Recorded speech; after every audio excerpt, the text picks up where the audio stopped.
Ibu mertua, saya menjual rumah lamanya di Surabaya untuk mengumpulkan uang DP. Pembelian rumah bagi adik ipar, lalu datang menyeret koper langsung ke apartemen. Saya dan suami di Jakarta, memaksa orang tua saya untuk pindah. Saya langsung menyuruh suami saya keluar dari rumah. Apartemen ini saya beli dan lunasi sepenuhnya sebelum kami menikah. Nama saya Citra Dewi. Tahun itu usia saya 30 tahun, memiliki sebuah apartemen 3 kamar di kawasan Kuningan, Jakarta Selatan. Itu adalah aset yang saya beli sebelum menikah dengan uang yang saya tabung selama 6 tahun bekerja. Dulu saya berpikir, asalkan saya hidup dengan baik, tahu sopan santun, pernikahan manapun akan berjalan damai. Sampai pada suatu sore yang gerimis itu, ketika saya membuka pintu dan masuk ke dalam rumah, saya melihat ibu mertua saya sedang berdiri angkuh di tengah ruang tamu. Di sampingnya ada 2 koper berukuran besar, sementara bapak dan ibu saya duduk di sofa dengan wajah tegang. Nama ibu mertua saya adalah Ibu Kartika. Begitu melihat saya pulang, beliau memandang sekeliling apartemen, seolah sedang menaksir properti yang baru dibelinya, lalu menunjuk ke arah kamar tidur utama dengan suara yang santai, namun dingin. Kamu pulang di saat yang tepat, Citra. Bereskan kamar utama untuk ibu tempati. Bapak dan ibumu pindah saja ke kamar yang lebih kecil, pas sekali. Saya terpaku di ambang pintu, mengira saya salah dengar. Maksud ibu apa? Alisnya berkerut, suaranya meninggi. Ibu bilang, bapak dan ibumu pindah ke kamar yang lebih kecil, kamar utama biar ibu yang tempati. Orang tua butuh tempat yang luas dan lapang. Pasangan muda seperti kalian kan bisa tidur di mana saja. Ibu saya, yang wajahnya sudah memerah karena marah, langsung berdiri. Maksud, Anda bicara seperti itu apa? Ini rumah putri saya. Kenapa Anda menyuruh kami pindah? Ibu mertua saya tertawa sinis, jenis tawa yang meremehkan sekaligus mengintimidasi. Putri Anda sudah menikah dengan putra saya. Jadi rumah ini juga rumah suaminya. Saya menjual rumah lama saya untuk membiayai pernikahan adik laki-lakinya. Sekarang saya tidak punya tempat tinggal. Tentu saja saya harus tinggal bersama putra sulung saya. Apa yang salah dengan itu? Hati saya terasa membeku mendengarnya. Ternyata semua ini sudah direncanakan. Beliau tidak sedang mampir karena kemalaman di jalan, tidak juga datang untuk berkunjung beberapa hari. Beliau datang untuk merebut tempat, dan bahkan ingin mengusir orang tua saya dari rumah yang saya beli dengan uang saya sendiri. Saya berusaha menjaga suara saya tetap tenang. Ibu menjual rumah itu keputusan Ibu, tapi itu tidak ada hubungannya dengan rumah kami. Beliau duduk dengan kasar di sofa, menyilangkan kakinya, tatapannya tajam. Bagaimana bisa tidak berhubungan? Ibu membantu adik iparmu menikah, jadi sudah menjadi tanggung jawab kakaknya untuk merawat ibu. Lagi pula, ibu katakan terus, terang saja, orang tuamu itu hanya orang luar. Kalau ada yang harus pindah, ya, mereka. Kepala saya terasa pening. Bapak saya, yang biasanya pendiam dan hanya duduk, diam sejak tadi, akhirnya angkat bicara dengan perlahan, Ibu Kartika, kalau bicara itu sebaiknya ada batasnya. Rumah ini milik Citra. Mereka suami istri. Saja belum sepakat, Anda datang membawa koper seperti ini tidaklah pantas. Tiba-tiba ibu mertua saya mengeluarkan seikat kunci dari tasnya, menggoyangkannya di depan wajah saya seperti sebuah pukulan telak ke jantung. Apa yang belum disepakati? Bima sudah memberikan kuncinya pada ibu, dia itu, suamimu, memangnya dia tidak punya hak? Saya terdiam. Bima adalah suami saya.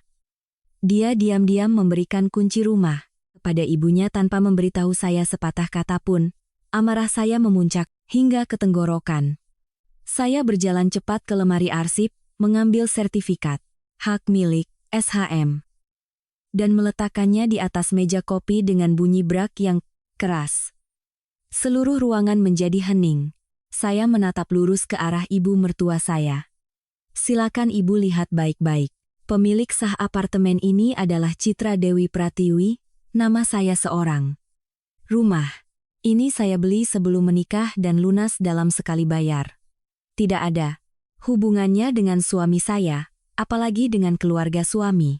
Ibu Kartika mengambil sertifikat itu, membukanya, dan raut wajahnya jelas berubah. Tapi beliau tidak bisa diam lama. Beliau melemparkan sertifikat itu ke meja dan menatap saya dengan mata melotot. Begini cara seorang menantu bicara pada ibu mertuanya? Kamu benar-benar mau mengusir ibu ke jalanan? Saya mengepalkan tangan, setiap kata yang keluar dari mulut saya terasa sedingin. Jika ibu ingin tinggal, ibu bisa menyewa rumah di luar. Tapi di apartemen ini, tidak ada yang berhak masuk dan tinggal tanpa seizin saya. Tepat pada saat itu, pintu terbuka dan suami saya masuk. Dia baru pulang kerja, masih mengenakan kemeja kantor dengan tas kerja di tangan. Begitu melihat suasana di dalam rumah, dia langsung tahu bahwa semuanya telah terbongkar. Ibu mertua saya segera berlari menghampirinya, memeluk lengannya dengan nada meratap. Bima, lihat bagaimana istrimu memperlakukan ibu. Ibu sudah tidak punya rumah, datang untuk tinggal bersama kalian, tapi dia malah mau mengusir ibu, bahkan menyuruh ibu bayar sewa. Di dunia ini mana ada menantu perempuan seperti itu? Bima menatap saya, lalu melirik SHM di atas meja. Dia tampak bingung selama beberapa detik, lalu berkata pelan, Citra, ibu juga sudah kehabisan cara. Saya memotong ucapannya, menunjuk lurus ke arah pintu. Bawa ibumu keluar dari sini, sekarang juga. Bima mengerutkan kening. Kamu jangan berlebihan, bisa tidak? Berlebihan? Saya tertawa, tapi hati saya terasa pahit. Kamu diam-diam, memberikan kunci rumah kepada ibumu tanpa bertanya padaku. Ibumu datang membawa koper, mau merebut kamar tidur utama, dan mengusir orang tuaku. Sekarang kamu bilang aku berlebihan? Bima menggertakkan giginya. Ibu adalah orang yang melahirkanku, aku tidak bisa membiarkannya terlantar.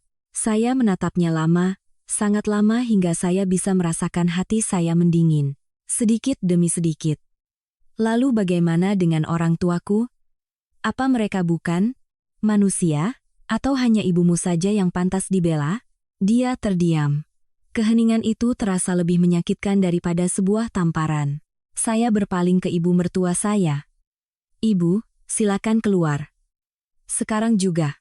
Melihat saya begitu tegas, Ibu Kartika mulai mengubah taktiknya, menangis sambil meratap. Benar sekali, sudah dapat istri lupa sama ibu. Aku menderita seumur hidup membesarkan anak. Sekarang sudah tua malah diusir seperti anjing di katu jalanan. Suaranya semakin keras hingga tetangga di luar mulai membuka pintu untuk mengintip. Tapi saat itu, saya tidak lagi merasa malu. Saya hanya merasa dikhianati di dalam rumah yang telah saya perjuangkan dengan masa muda saya untuk memilikinya. Akhirnya, Bima terpaksa menyeret koper ibunya keluar. Sebelum pergi, dia berbalik menatap saya, matanya penuh amarah dan kekecewaan.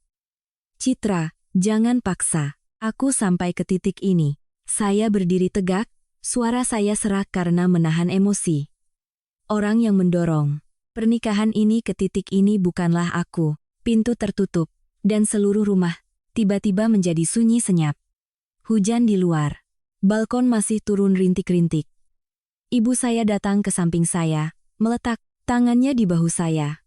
Saya tidak menangis.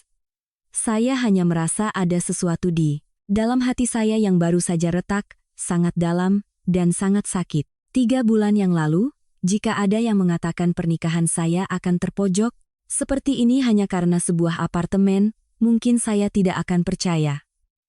Tapi, sekarang, ketika saya mengingat kembali panggilan telepon pertama dari ibu mertua saya, mengingat bagaimana suami saya sedikit demi sedikit mulai memihak keluarganya, saya baru sadar bahwa bencana tidak datang dalam satu hari. Bencana itu telah difermentasi sejak lama, hanya saja saya terlalu naif untuk menyadarinya. Dan sejak sore itu, saya tahu bahwa badai yang sesungguhnya baru saja dimulai. Malam itu, Bima tidak pulang ke rumah. Dia hanya mengirimkan satu baris pesan. Singkat. Ibu sedang sangat terguncang. Aku membawa ibu menginap sementara di rumah Rian beberapa hari. Saya menatap layar ponsel sangat lama, lalu mematikannya. Tidak ada permintaan. Maaf, tidak ada penjelasan yang menenangkan. Di matanya, hal terbesar saat itu bukanlah perasaan istrinya, melainkan suasana hati ibunya. Bapak saya duduk termenung di meja makan, nasi di piringnya nyaris tak tersentuh. Ibu saya terus mondar-mandir, kadang membersihkan meja, kadang mengelap dapur.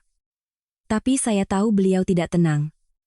Seluruh rumah terasa sunyi, hingga menyesakan.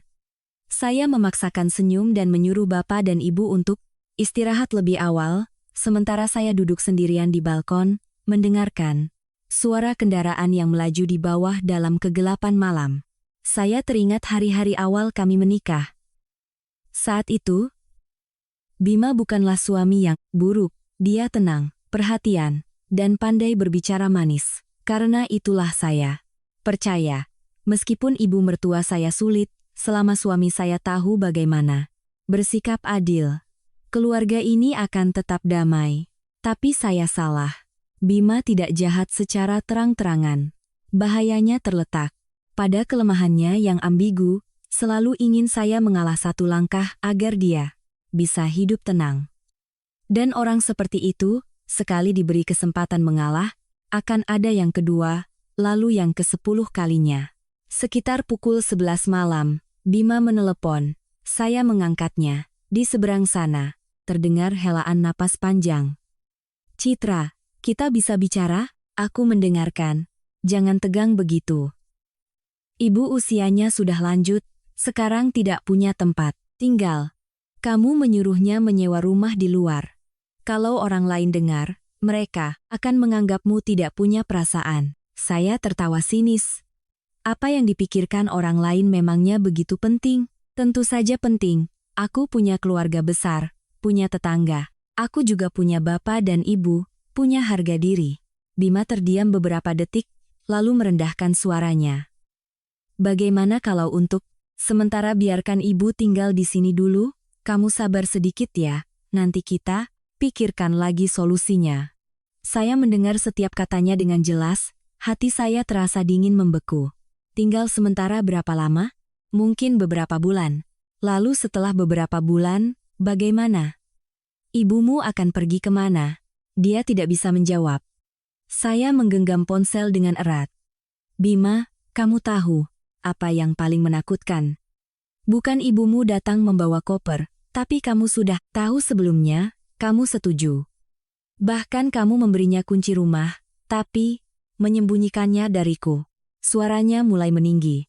Aku melakukannya karena aku tidak punya pilihan lain. Tidak, jawab saya cepat. Kamu melakukannya karena kamu memilih cara yang membuatku menjadi pihak yang dirugikan. Di seberang sana hening. Saya tahu ucapan saya tepat sasaran. Sesaat kemudian, Bima berkata perlahan, kamu sudah berubah. Dulu kamu tidak pernah perhitungan. Seperti ini, saya tertawa, tawa yang membuat mata saya perih. Benar, dulu aku tidak berpikir, suamiku akan membuka pintu rumahnya, agar orang lain bisa masuk dan mengusir orang tua kandung istrinya. Saya menutup telepon. Malam itu saya tidak bisa tidur. Saya mengeluarkan semua dokumen rumah, akta jual beli, bukti transfer bank bertahun-tahun yang lalu, dan berkas pelunasan pinjaman bank. Saya memeriksa semuanya satu persatu. Semakin saya melihat, semakin jernih pikiran saya. Apartemen ini memang aset pranikah. Saya sepenuhnya independen. Tapi yang membuat saya cemas bukan lagi masalah hukum. Yang membuat saya merinding adalah, jika hari ini Bima bisa diam-diam memberikan kunci kepada ibunya, apalagi yang bisa dia lakukan di belakang saya. Besok, keesokan paginya, saya izin kerja setengah hari, saya langsung pergi ke kantor. Pengacara kenalan dari perusahaan lama saya meminta konsultasi awal tentang hak kepemilikan aset pribadi dalam pernikahan. Pengacara itu mendengarkan cerita saya, menatap saya lama, lalu berkata, Jika semua dokumen sesuai dengan yang Ibu sampaikan, apartemen ini adalah aset pribadi Ibu. Tidak ada yang berhak mendudukinya secara sepihak. Tapi Ibu harus berhati-hati mulai sekarang. Sengketa semacam ini biasanya tidak berhenti pada masalah numpang tinggal. Maksud Anda? Tanya saya. Dia menjawab perlahan. Ketika satu pihak sudah menganggap aset Anda sebagai sesuatu yang bisa mereka masuki dan putuskan seenaknya, langkah berikutnya biasanya adalah memberikan tekanan emosional, tekanan moral, lalu tekanan finansial. Saya keluar dari kantor pengacara dengan tangan dingin. Kalimat itu seperti pisau yang mengoyak lapisan ilusi terakhir dalam diri saya. Mungkin selama ini, saya masih berpikir sedang menyelesaikan konflik antara ibu mertua dan menantu. Tapi tidak, ini adalah sebuah invasi yang terencana, dan saya adalah targetnya. Sore itu, saat saya baru tiba di lobi apartemen, resepsionis memanggil saya, dan berbisik dengan nada canggung, "Mbak Citra. Tadi pagi ada seorang ibu-ibu datang ke sini. Bertanya terus tentang unit Mbak. Beliau bahkan bilang kalau rumah itu milik putranya, dan menyuruh kami untuk mengizinkannya naik kapan saja." Saya terpaku selama beberapa detik. Saya tahu Ibu Kartika tidak akan berhenti. Dan saya juga tahu, pertempuran ini baru saja mulai memanas. Malam itu saya duduk lama di ruang tamu, memandangi cahaya lampu yang terpantul di lantai keramik yang dingin. Bapak dan ibu saya sudah masuk ke kamar, tapi saya tahu tidak ada yang bisa tidur nyenyak. Seluruh apartemen, yang selalu saya anggap sebagai tempat paling damai, kini menjadi sumber kecemasan. Setiap kali mendengar suara lift berhenti di lantai saya, hati saya berdebar. Saya langsung mengganti kata sandi kunci digital dan melapor kepada manajemen gedung bahwa tidak ada seorang pun yang boleh naik ke unit saya tanpa konfirmasi langsung dari saya. Setelah melakukan semua itu, saya tetap tidak merasa lega. Ada hal-hal yang sekali retak, meskipun ditambal, bekasnya akan tetap terlihat. Bima tidak hanya diam-diam memberikan kunci kepada ibunya, dia juga merasa berhak mengambil keputusan untuk saya di dalam rumah saya sendiri. Memikirkan itu, tenggorokan saya terasa tercekat. Keesokan harinya, Bima pulang. Dia berdiri di depan pintu selama hampir 1 menit sebelum saya membukakannya. Begitu masuk, dia langsung melihat sekeliling, menyadari kata sandi kunci telah diganti. Wajahnya menjadi muram. "Apa maksudmu melakukan ini?" Saya meletakkan gelas air di meja, menatapnya dengan tenang. "Maksudku sangat jelas. Ini rumahku, dan aku tidak mau ada orang yang masuk seenaknya lagi." Dia melemparkan kuncinya dengan keras ke meja. "Kamu sekarang waspada bahkan terhadapku?" Saya tertawa sinis. "Orang yang membuatku harus waspada adalah kamu." Bima mondar-mandir di ruang tamu, wajahnya terlihat kesal sekaligus gelisah. "Beberapa hari ini ibu menangis terus. Sanak saudara meneleponku tanpa henti. Semua orang bilang kamu tidak sopan.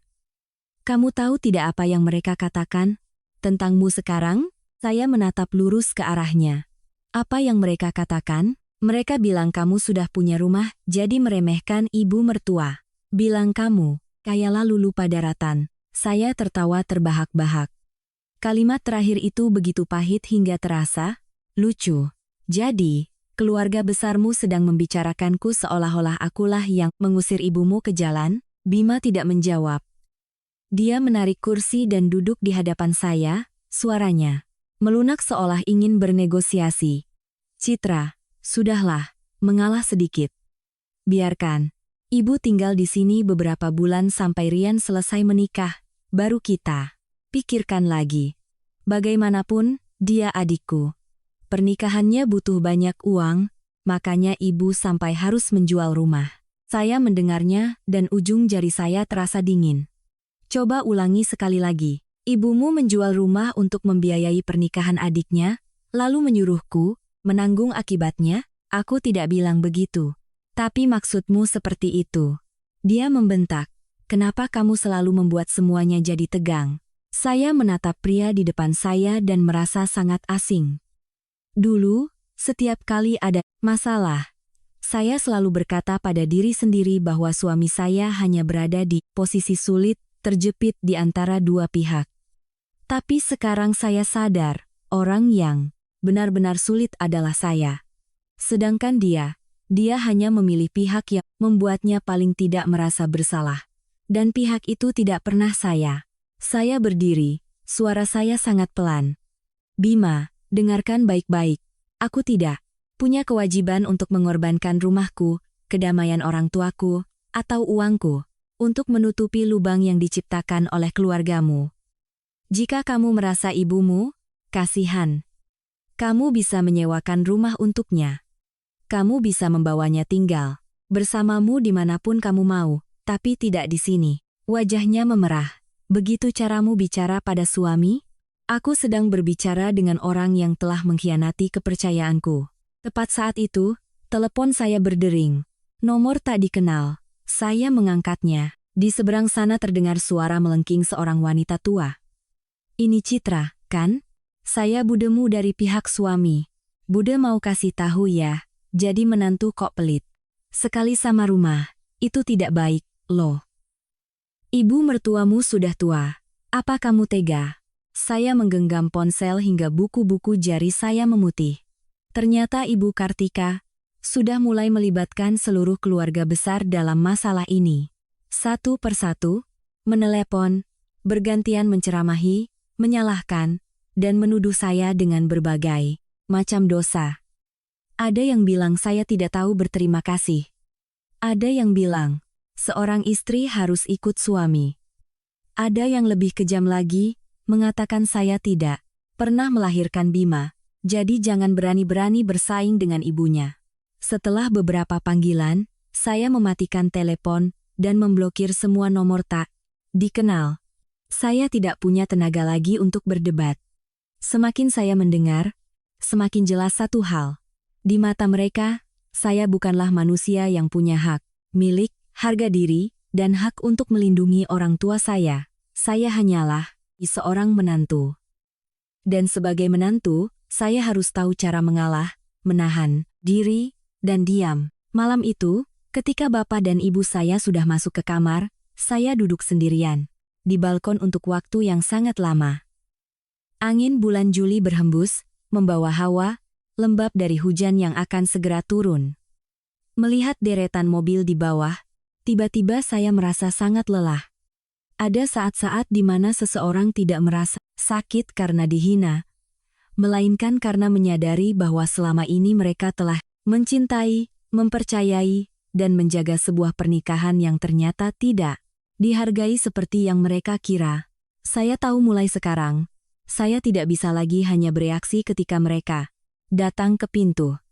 Saya harus bersiap untuk hal yang lebih buruk. Dan seperti yang saya khawatirkan, keesokan paginya sesuatu yang lebih buruk dari sekadar telepon makian dari kerabat terjadi.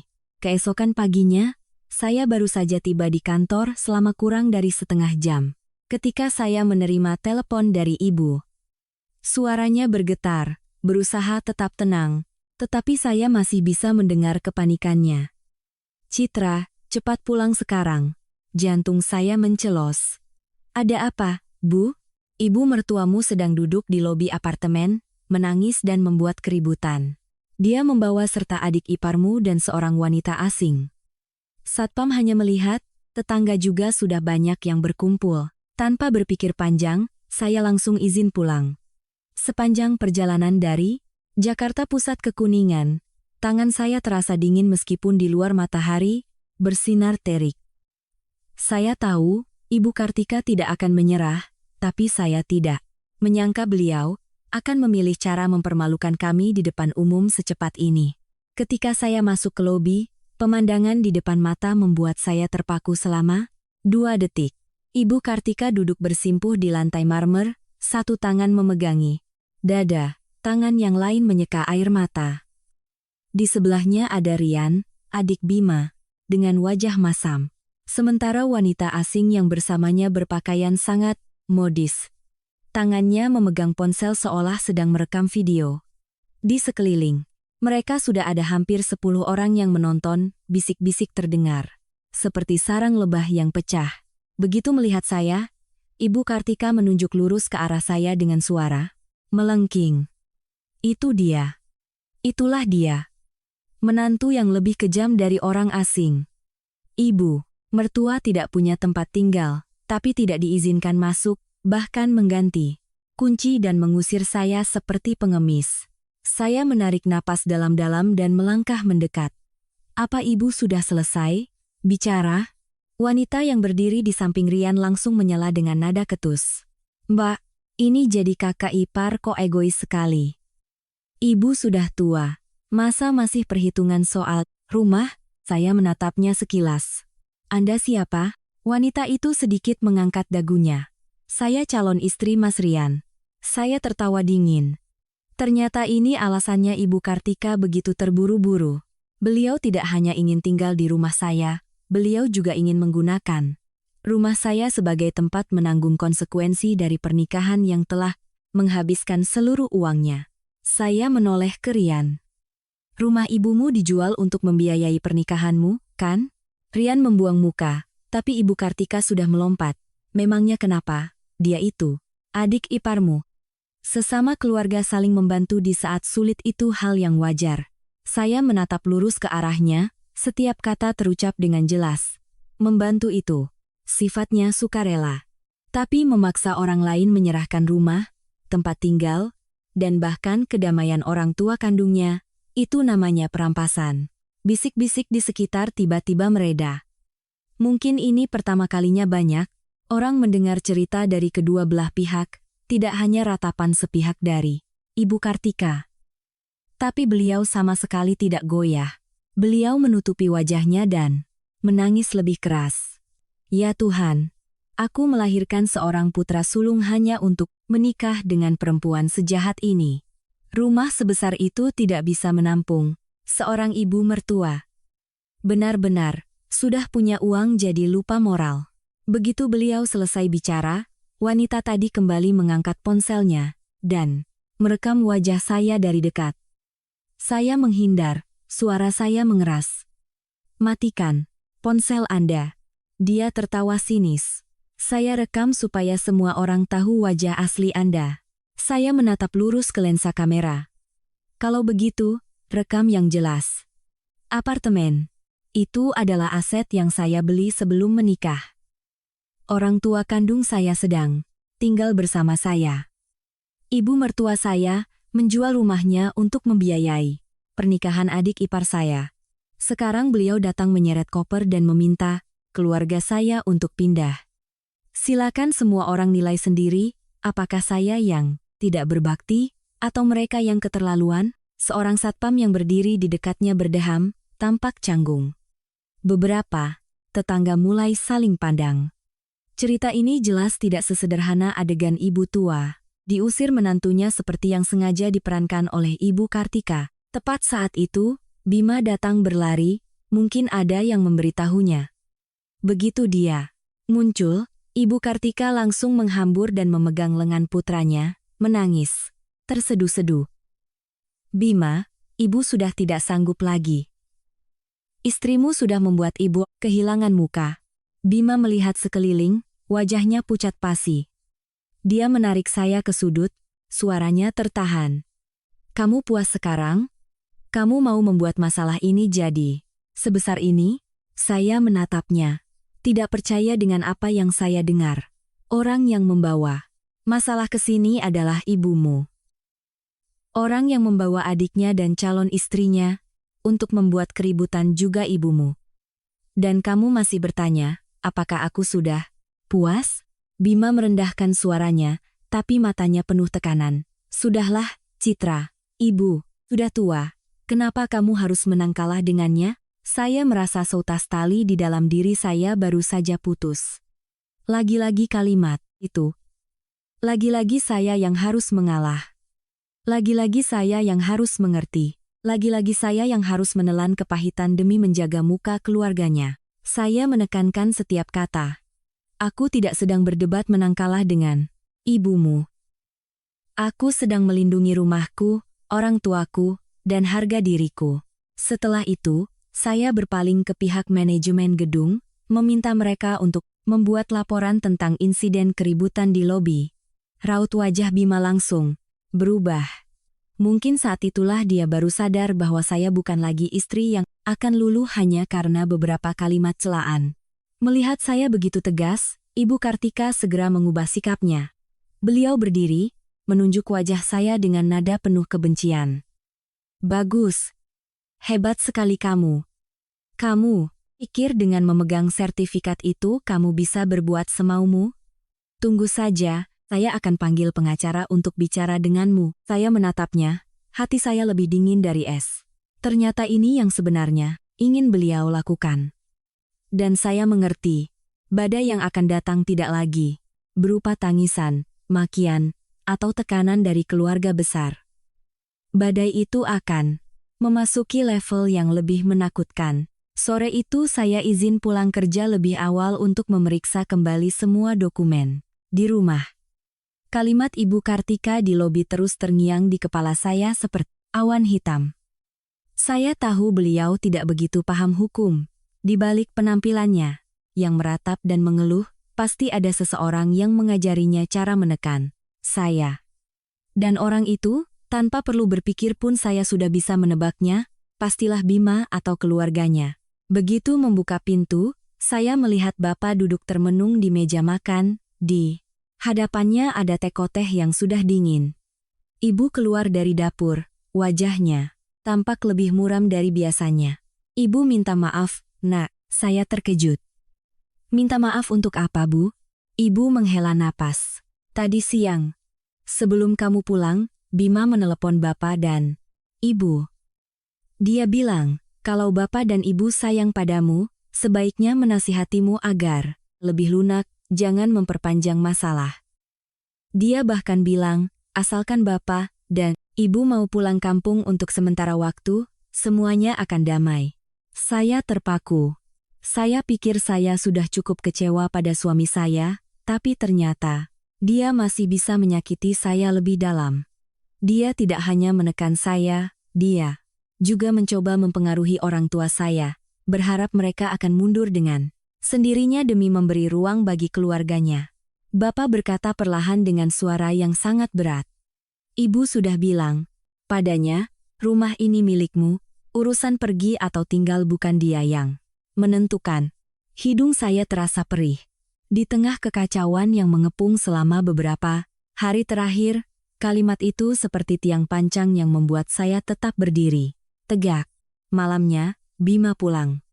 Ini adalah pertama kalinya, setelah insiden di lobi dia kembali tanpa memberitahu terlebih dahulu. Wajahnya lelah, kemejanya sedikit miring. Matanya cekung seolah seluruh dunia sedang membebani pundaknya. Tapi, saya tidak lagi merasa kasihan melihat penampilannya. Dia duduk, terdiam cukup lama, sebelum akhirnya bicara. Citra, kita bicara. Serius. Saya melipat tangan di dada, berdiri di hadapannya. Bicara saja. Bima mengusap keningnya. Ibu benar-benar sudah mencari pengacara. Saya tidak terkejut. Lalu, pengacara itu bilang, meskipun rumah ini aset pribadimu, aku adalah suamimu, anggota keluarga.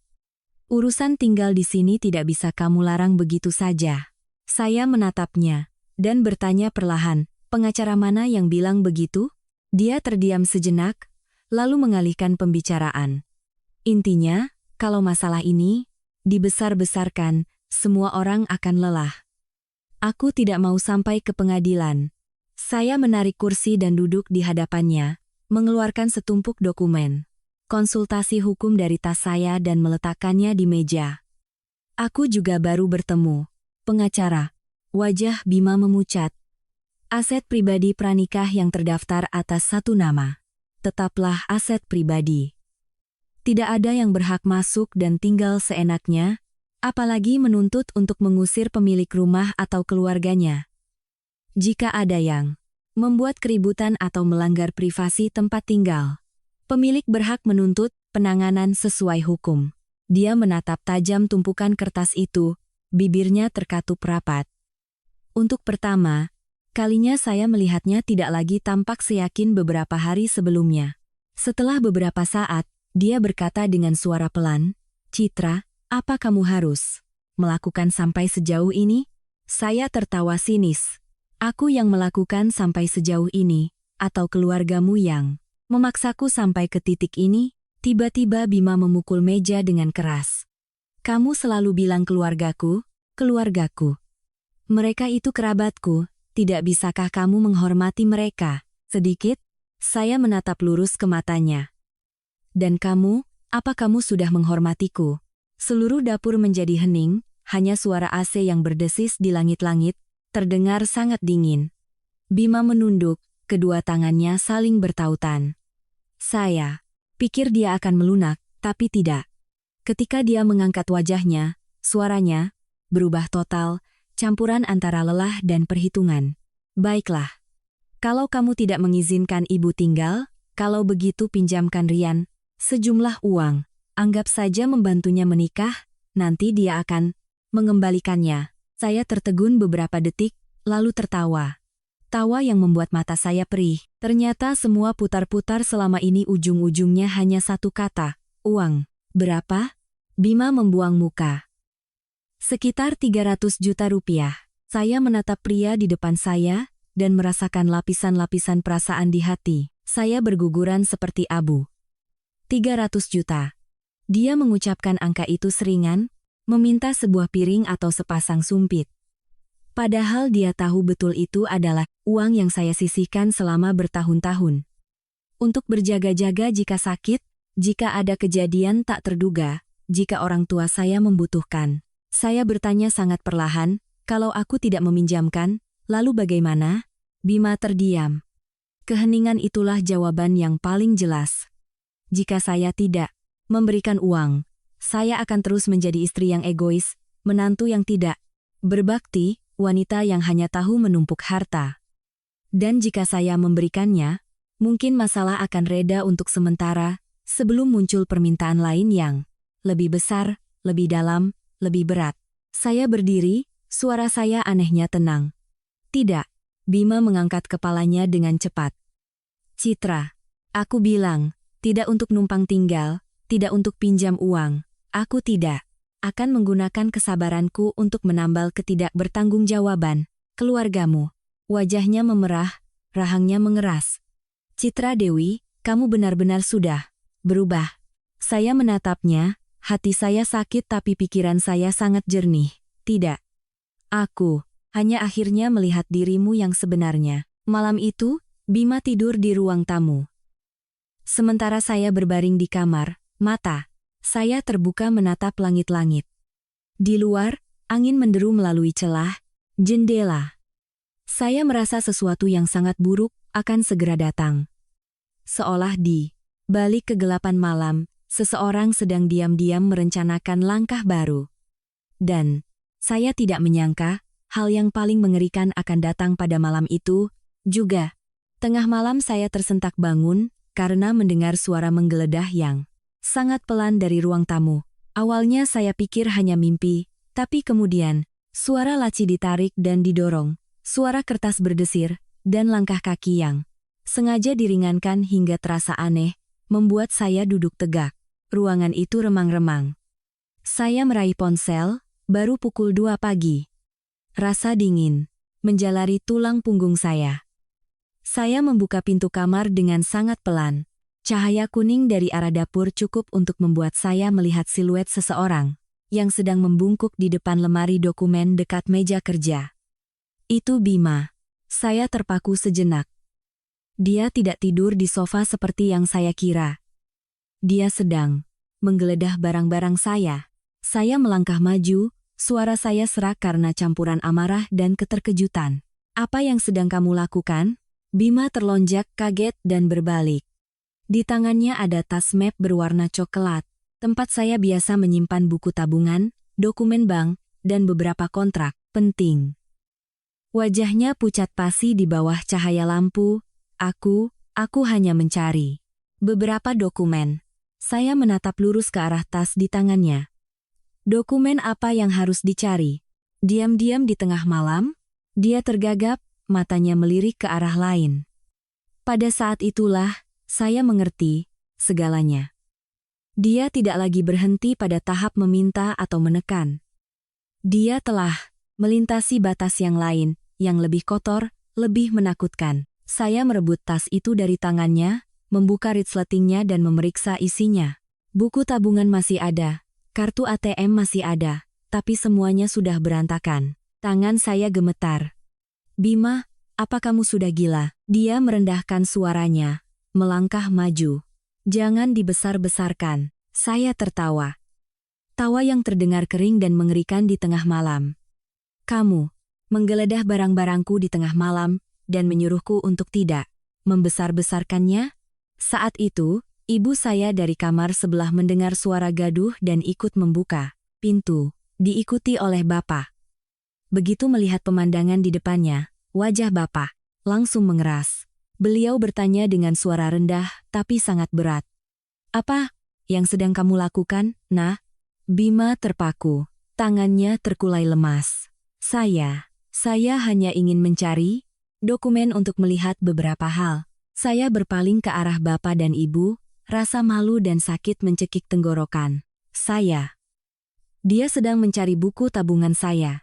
Ibu memegangi dadanya, matanya terbelalak. Bima, bagaimana bisa kamu melakukan itu? Bima mulai kehilangan kesabaran. Tolong jangan lihat saya seperti penjahat. Saya hanya berniat meminjam uang sebentar untuk menyelesaikan urusan mendesak. Kalau sudah beres, pasti saya kembalikan. Saya menatap suami saya seolah dia orang asing. Meminjam? Setiap kata saya tekan. Uang di buku tabungan itu uang pribadiku. Kamu tidak bertanya. Menggeledah tengah malam seperti pencuri, lalu bilang itu meminjam? Bima membentak, seolah dialah yang terpojok, bukan saya. Kamu selalu menganggapku seperti orang luar. Aku ini suamimu. Saya memeluk tas dokumen itu ke dada, merasa hati saya seperti diremukan. Justru karena kamu suamiku, perbuatan ini jadi lebih menjijikkan. Bapak melangkah maju, suaranya tegas. Bima, jika kamu masih punya sedikit harga diri, besok pagi kamu angkat kaki dari rumah ini. Kalimat itu membuat suasana membeku. Bima menoleh ke arah Bapak, wajahnya campuran antara marah dan malu. Mungkin dia tidak menyangka bahwa Bapak, yang selalu tenang, akan berbicara setegas itu. Ibu dengan lembut menarik tangan saya, suaranya bergetar. Citra, simpan semua dokumenmu di kamar. Saya mengangguk. Sebelum kembali masuk, saya menatap Bima untuk terakhir kalinya. Mulai sekarang, jangan pernah masuk ke kamarku lagi. Malam itu, untuk pertama kalinya sejak menikah, saya mengunci pintu kamar tidur. Saya duduk bersandar di kepala tempat tidur, memeluk erat tas dokumen, mata saya kering dan perih, tapi tidak bisa menangis.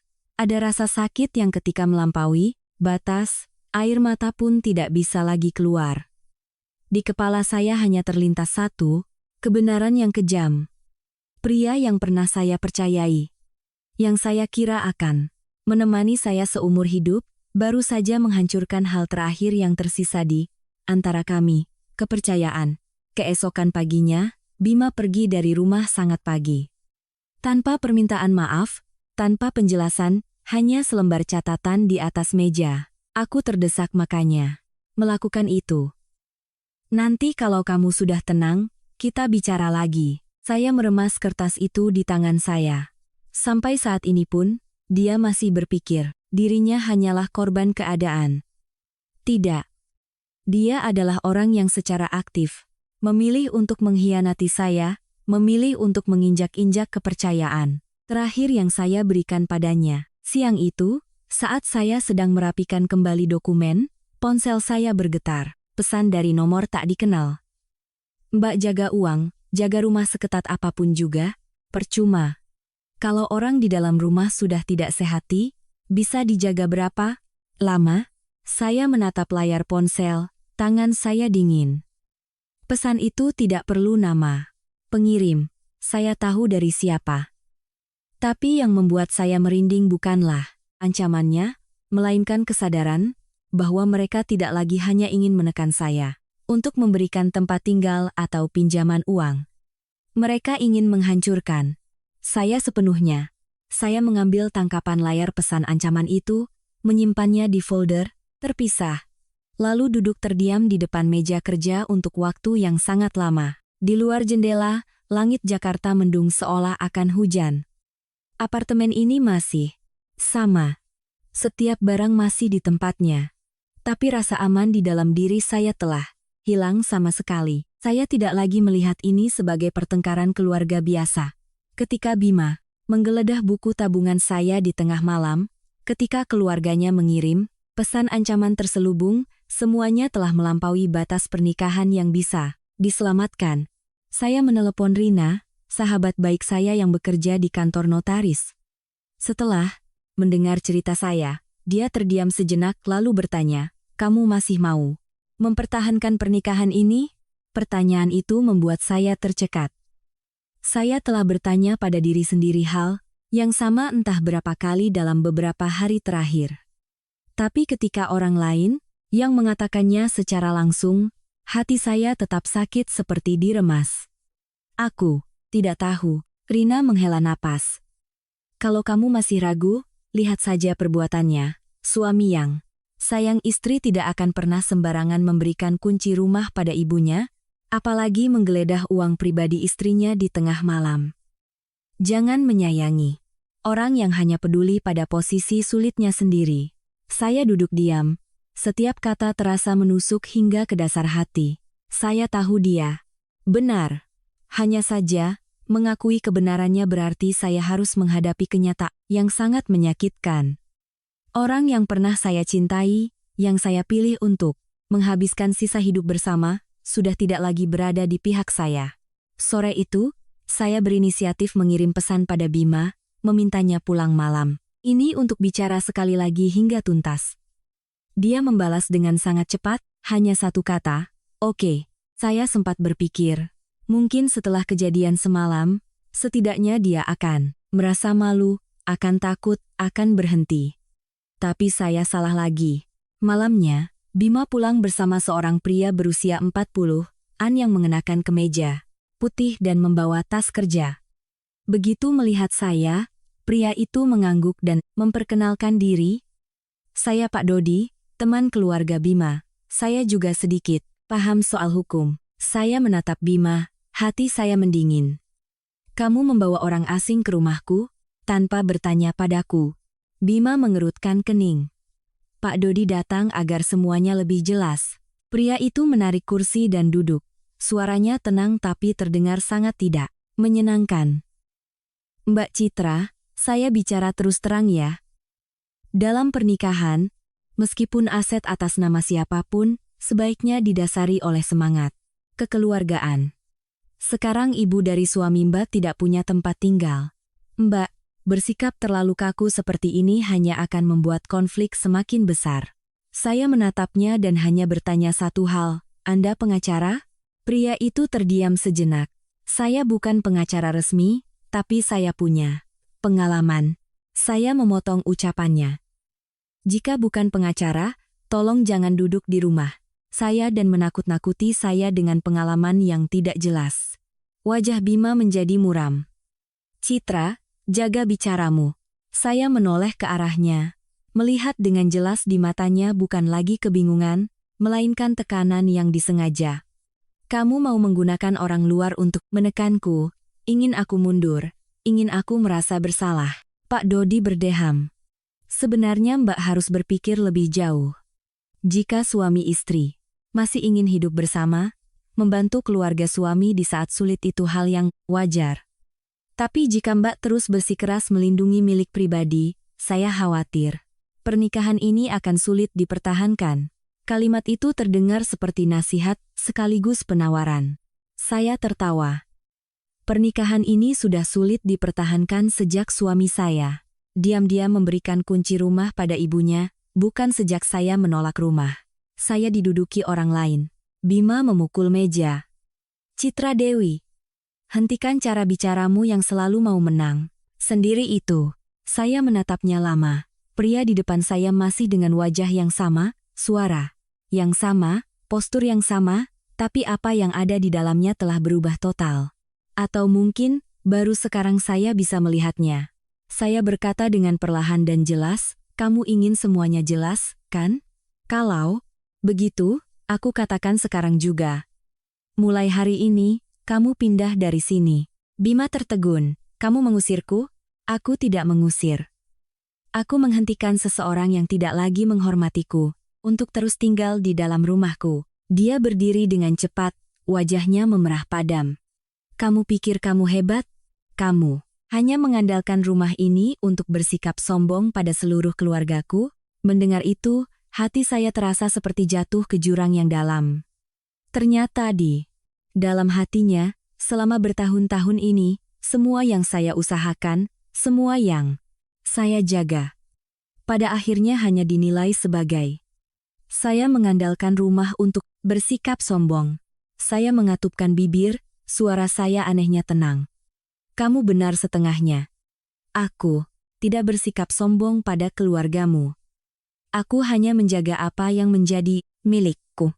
Pria bernama Dodi itu melihat situasi semakin tegang, berdiri, dan mencoba menengahi sebelum akhirnya pamit. Tapi Bima tidak langsung pergi. Dia berdiri di sana, menatap saya lekat-lekat, seolah baru pertama kali menyadari bahwa saya bukan lagi wanita yang bisa diluluhkan hanya dengan beberapa omelan atau bujukan. Sebelum berbalik, dia melontarkan satu kalimat, jangan sampai kamu menyesal. Pintu dibanting. Seluruh apartemen sedikit bergetar. Saya duduk di kursi kedua. Tangan saya dingin membeku. Ibu keluar dari kamar, menatap saya dengan penuh iba. Nak, kalau sudah terlalu lelah, sudahi saja. Saya mengangkat wajah, mata saya terasa kering. Iya, Bu. Sepertinya memang harus saya sudahi. Malam itu, untuk pertama kalinya dalam beberapa hari, saya tidak lagi merasa bingung. Sakit masih terasa. Tapi di dalam rasa sakit itu, ada sesuatu yang sangat jelas mulai terbentuk. Saya tahu saya harus bersiap untuk perpisahan ini. Keesokan paginya saya bangun sangat pagi. Bukan karena tidur nyenyak, tapi karena hampir semalaman saya tidak bisa memejamkan mata. Saya duduk di meja makan. Di hadapan saya ada sebuah buku catatan kecil. Di dalamnya, saya menulis daftar hal-hal yang perlu dilakukan. Mencadangkan pesan, mencetak ulang dokumen, rumah, mengunci rekening bank, mengganti kata sandi email, menghubungi pengacara, bersiap untuk skenario terburuk. Setiap baris tulisan yang muncul membuat hati saya berat, tetapi juga menarik saya keluar dari mati rasa.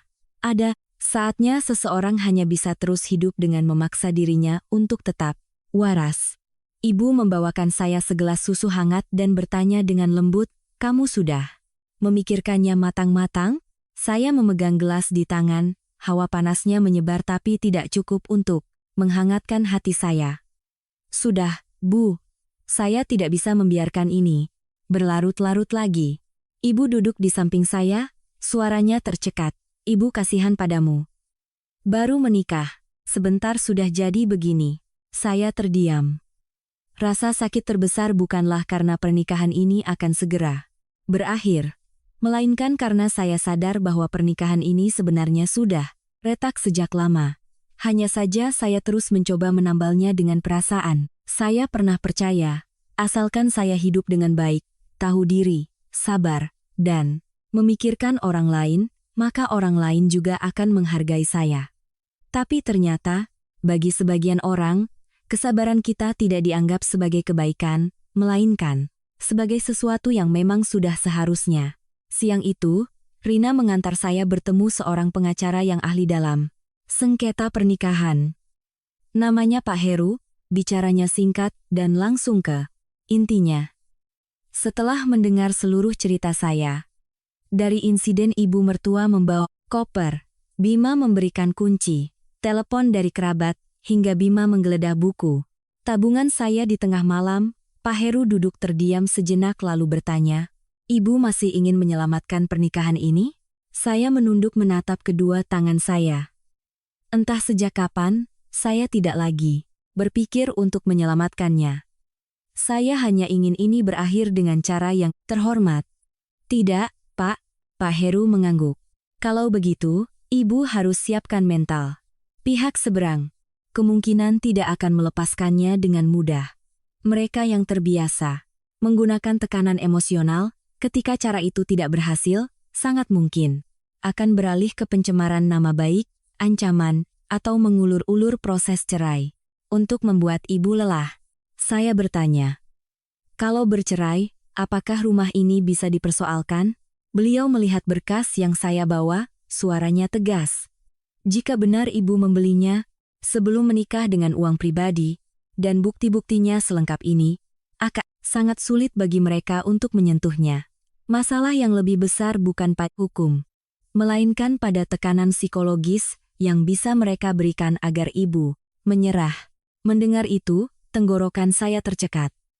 Ternyata yang paling menakutkan, bukanlah kehilangan rumah, melainkan ditekan hingga kita menyerah dengan sendirinya. Sore harinya, dalam perjalanan pulang dari kantor pengacara, Bima menelepon. Saya menatap layar ponsel cukup lama sebelum mengangkatnya. Kamu di mana?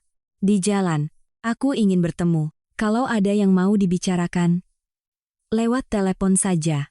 Di seberang sana hening selama beberapa detik, lalu suaranya merendah. Citra, ibu beberapa hari ini benar-benar sakit. Tensi darahnya naik turun. Kalau kamu terus bersikap keras seperti ini, bagaimana jika terjadi sesuatu padanya? Saya memejamkan mata. Lagi-lagi cara yang sama. Lagi-lagi membawa penyakit, usia, dan moral untuk menekan saya agar luluh. Saya bertanya dengan sangat pelan. Lalu, jika orang tuaku jatuh sakit karena diancam, diganggu, dan dihina, apa kamu akan merasa kasihan? Bima tidak menjawab. Sesaat kemudian, dia berkata, aku hanya ingin keluarga. Kita damai. Saya tertawa, tapi tawa itu tidak lagi memiliki kehangatan. Keluarga yang mana?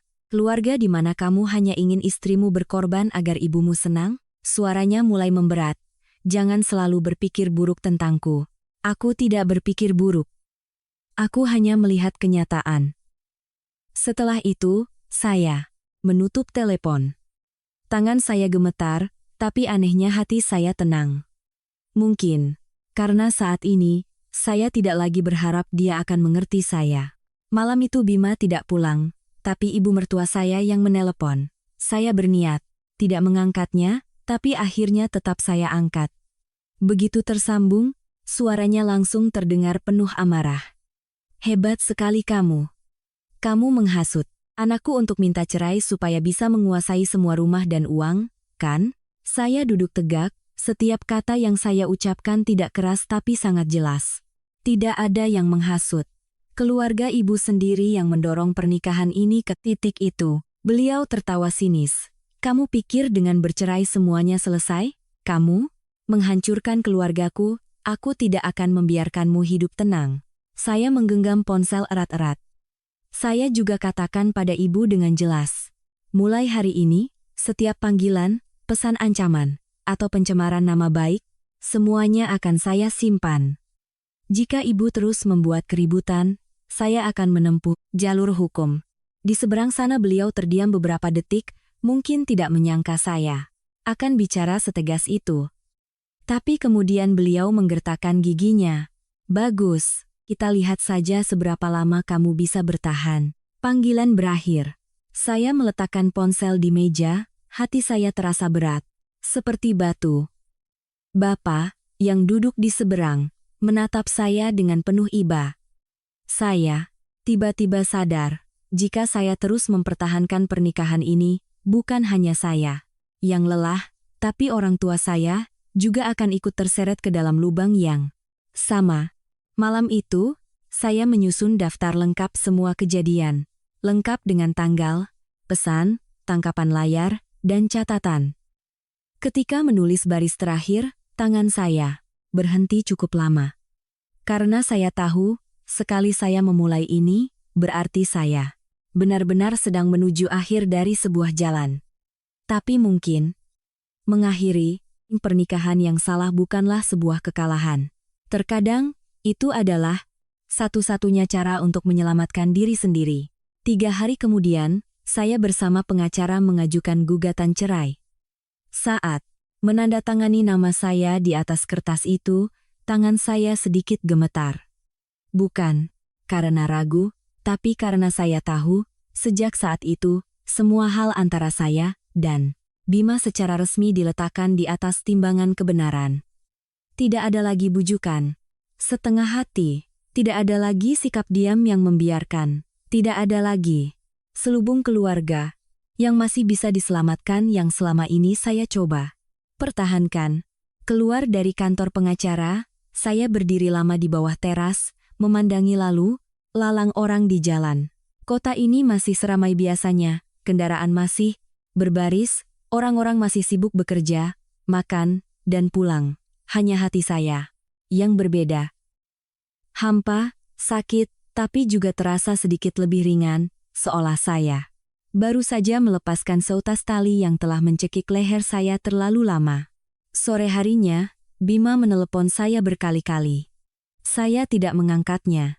Setelah panggilan ke-12, dia mengirim pesan. Apa kamu benar-benar harus melakukan sampai sejauh ini? Saya menatap pesan itu dan tertawa getir. Sampai saat ini pun, dia masih berpikir sayalah yang telah membawa semuanya terlalu jauh. Bukan dirinya, dengan kelemahan, keegoisan, dan pengkhianatan sedikit demi sedikit, yang telah menghancurkan pernikahan ini. Malam itu, dia mencegat saya di lobi apartemen. Begitu melihat saya turun dari mobil, dia langsung menghampiri, matanya merah karena kurang tidur. Citra, jangan ajukan gugatan itu. Kita duduk dan bicara baik-baik, ya? Saya berdiri diam, tidak menghindar. Apalagi yang mau kamu bicarakan? Suara Bima serak, aku tahu aku salah, tapi aku benar-benar tertekan. Ibuku menangis, adikku mendesak, sanak saudara ikut campur. Aku di tengah-tengah, aku lelah sekali. Saya menatapnya. Setiap kata yang dia ucapkan melewati telinga saya tanpa lagi menyentuh hati. Masih cerita yang sama. Masih dia yang lelah, dia yang sulit, dia yang tertekan.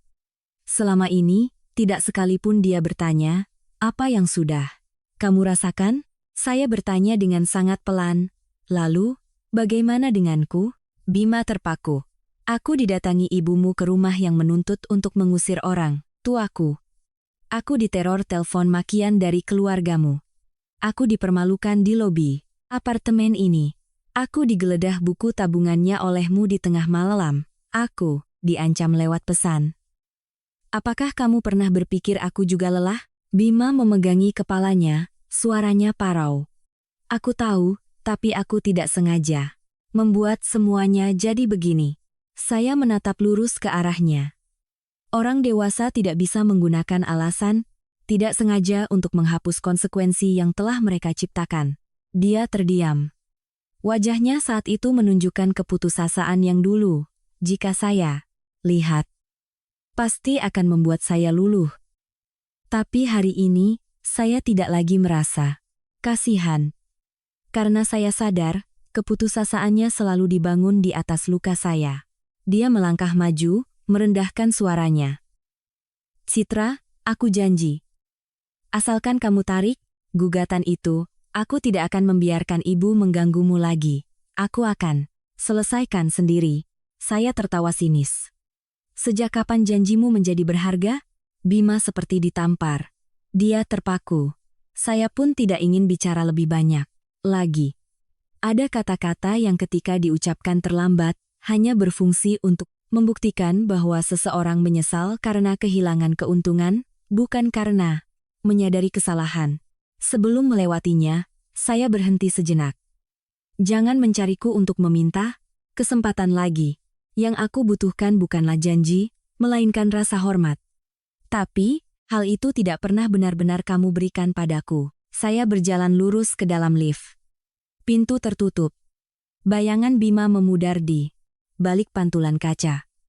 Saya berdiri diam, dada saya sesak, tapi saya tidak menoleh ke belakang. Saya pikir semuanya akan mereda setelah mengajukan gugatan, tapi tidak. Keesokan paginya, seorang rekan kerja memanggil saya ke sudut koridor, dengan ragu, menunjukkan layar ponselnya.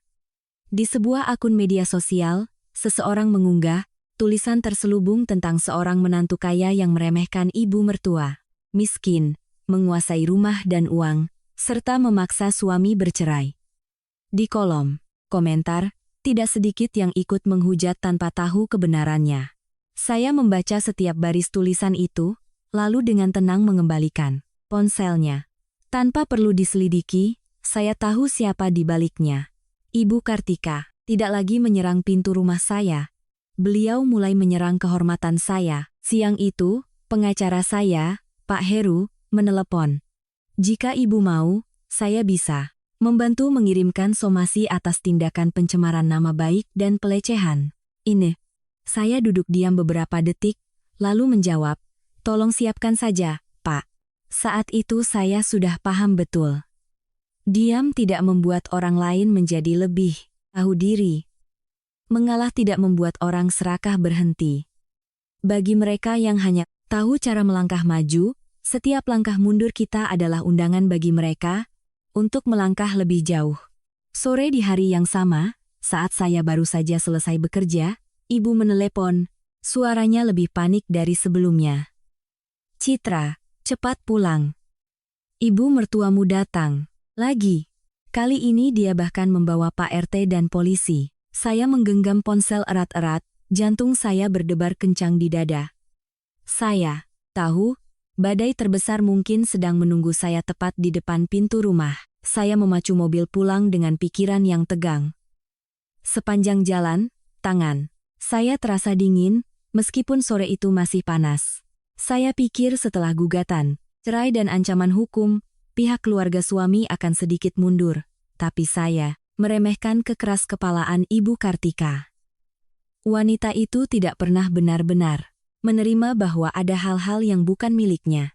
Ketika saya masuk ke lobi apartemen, saya melihat ibu mertua saya sudah berdiri.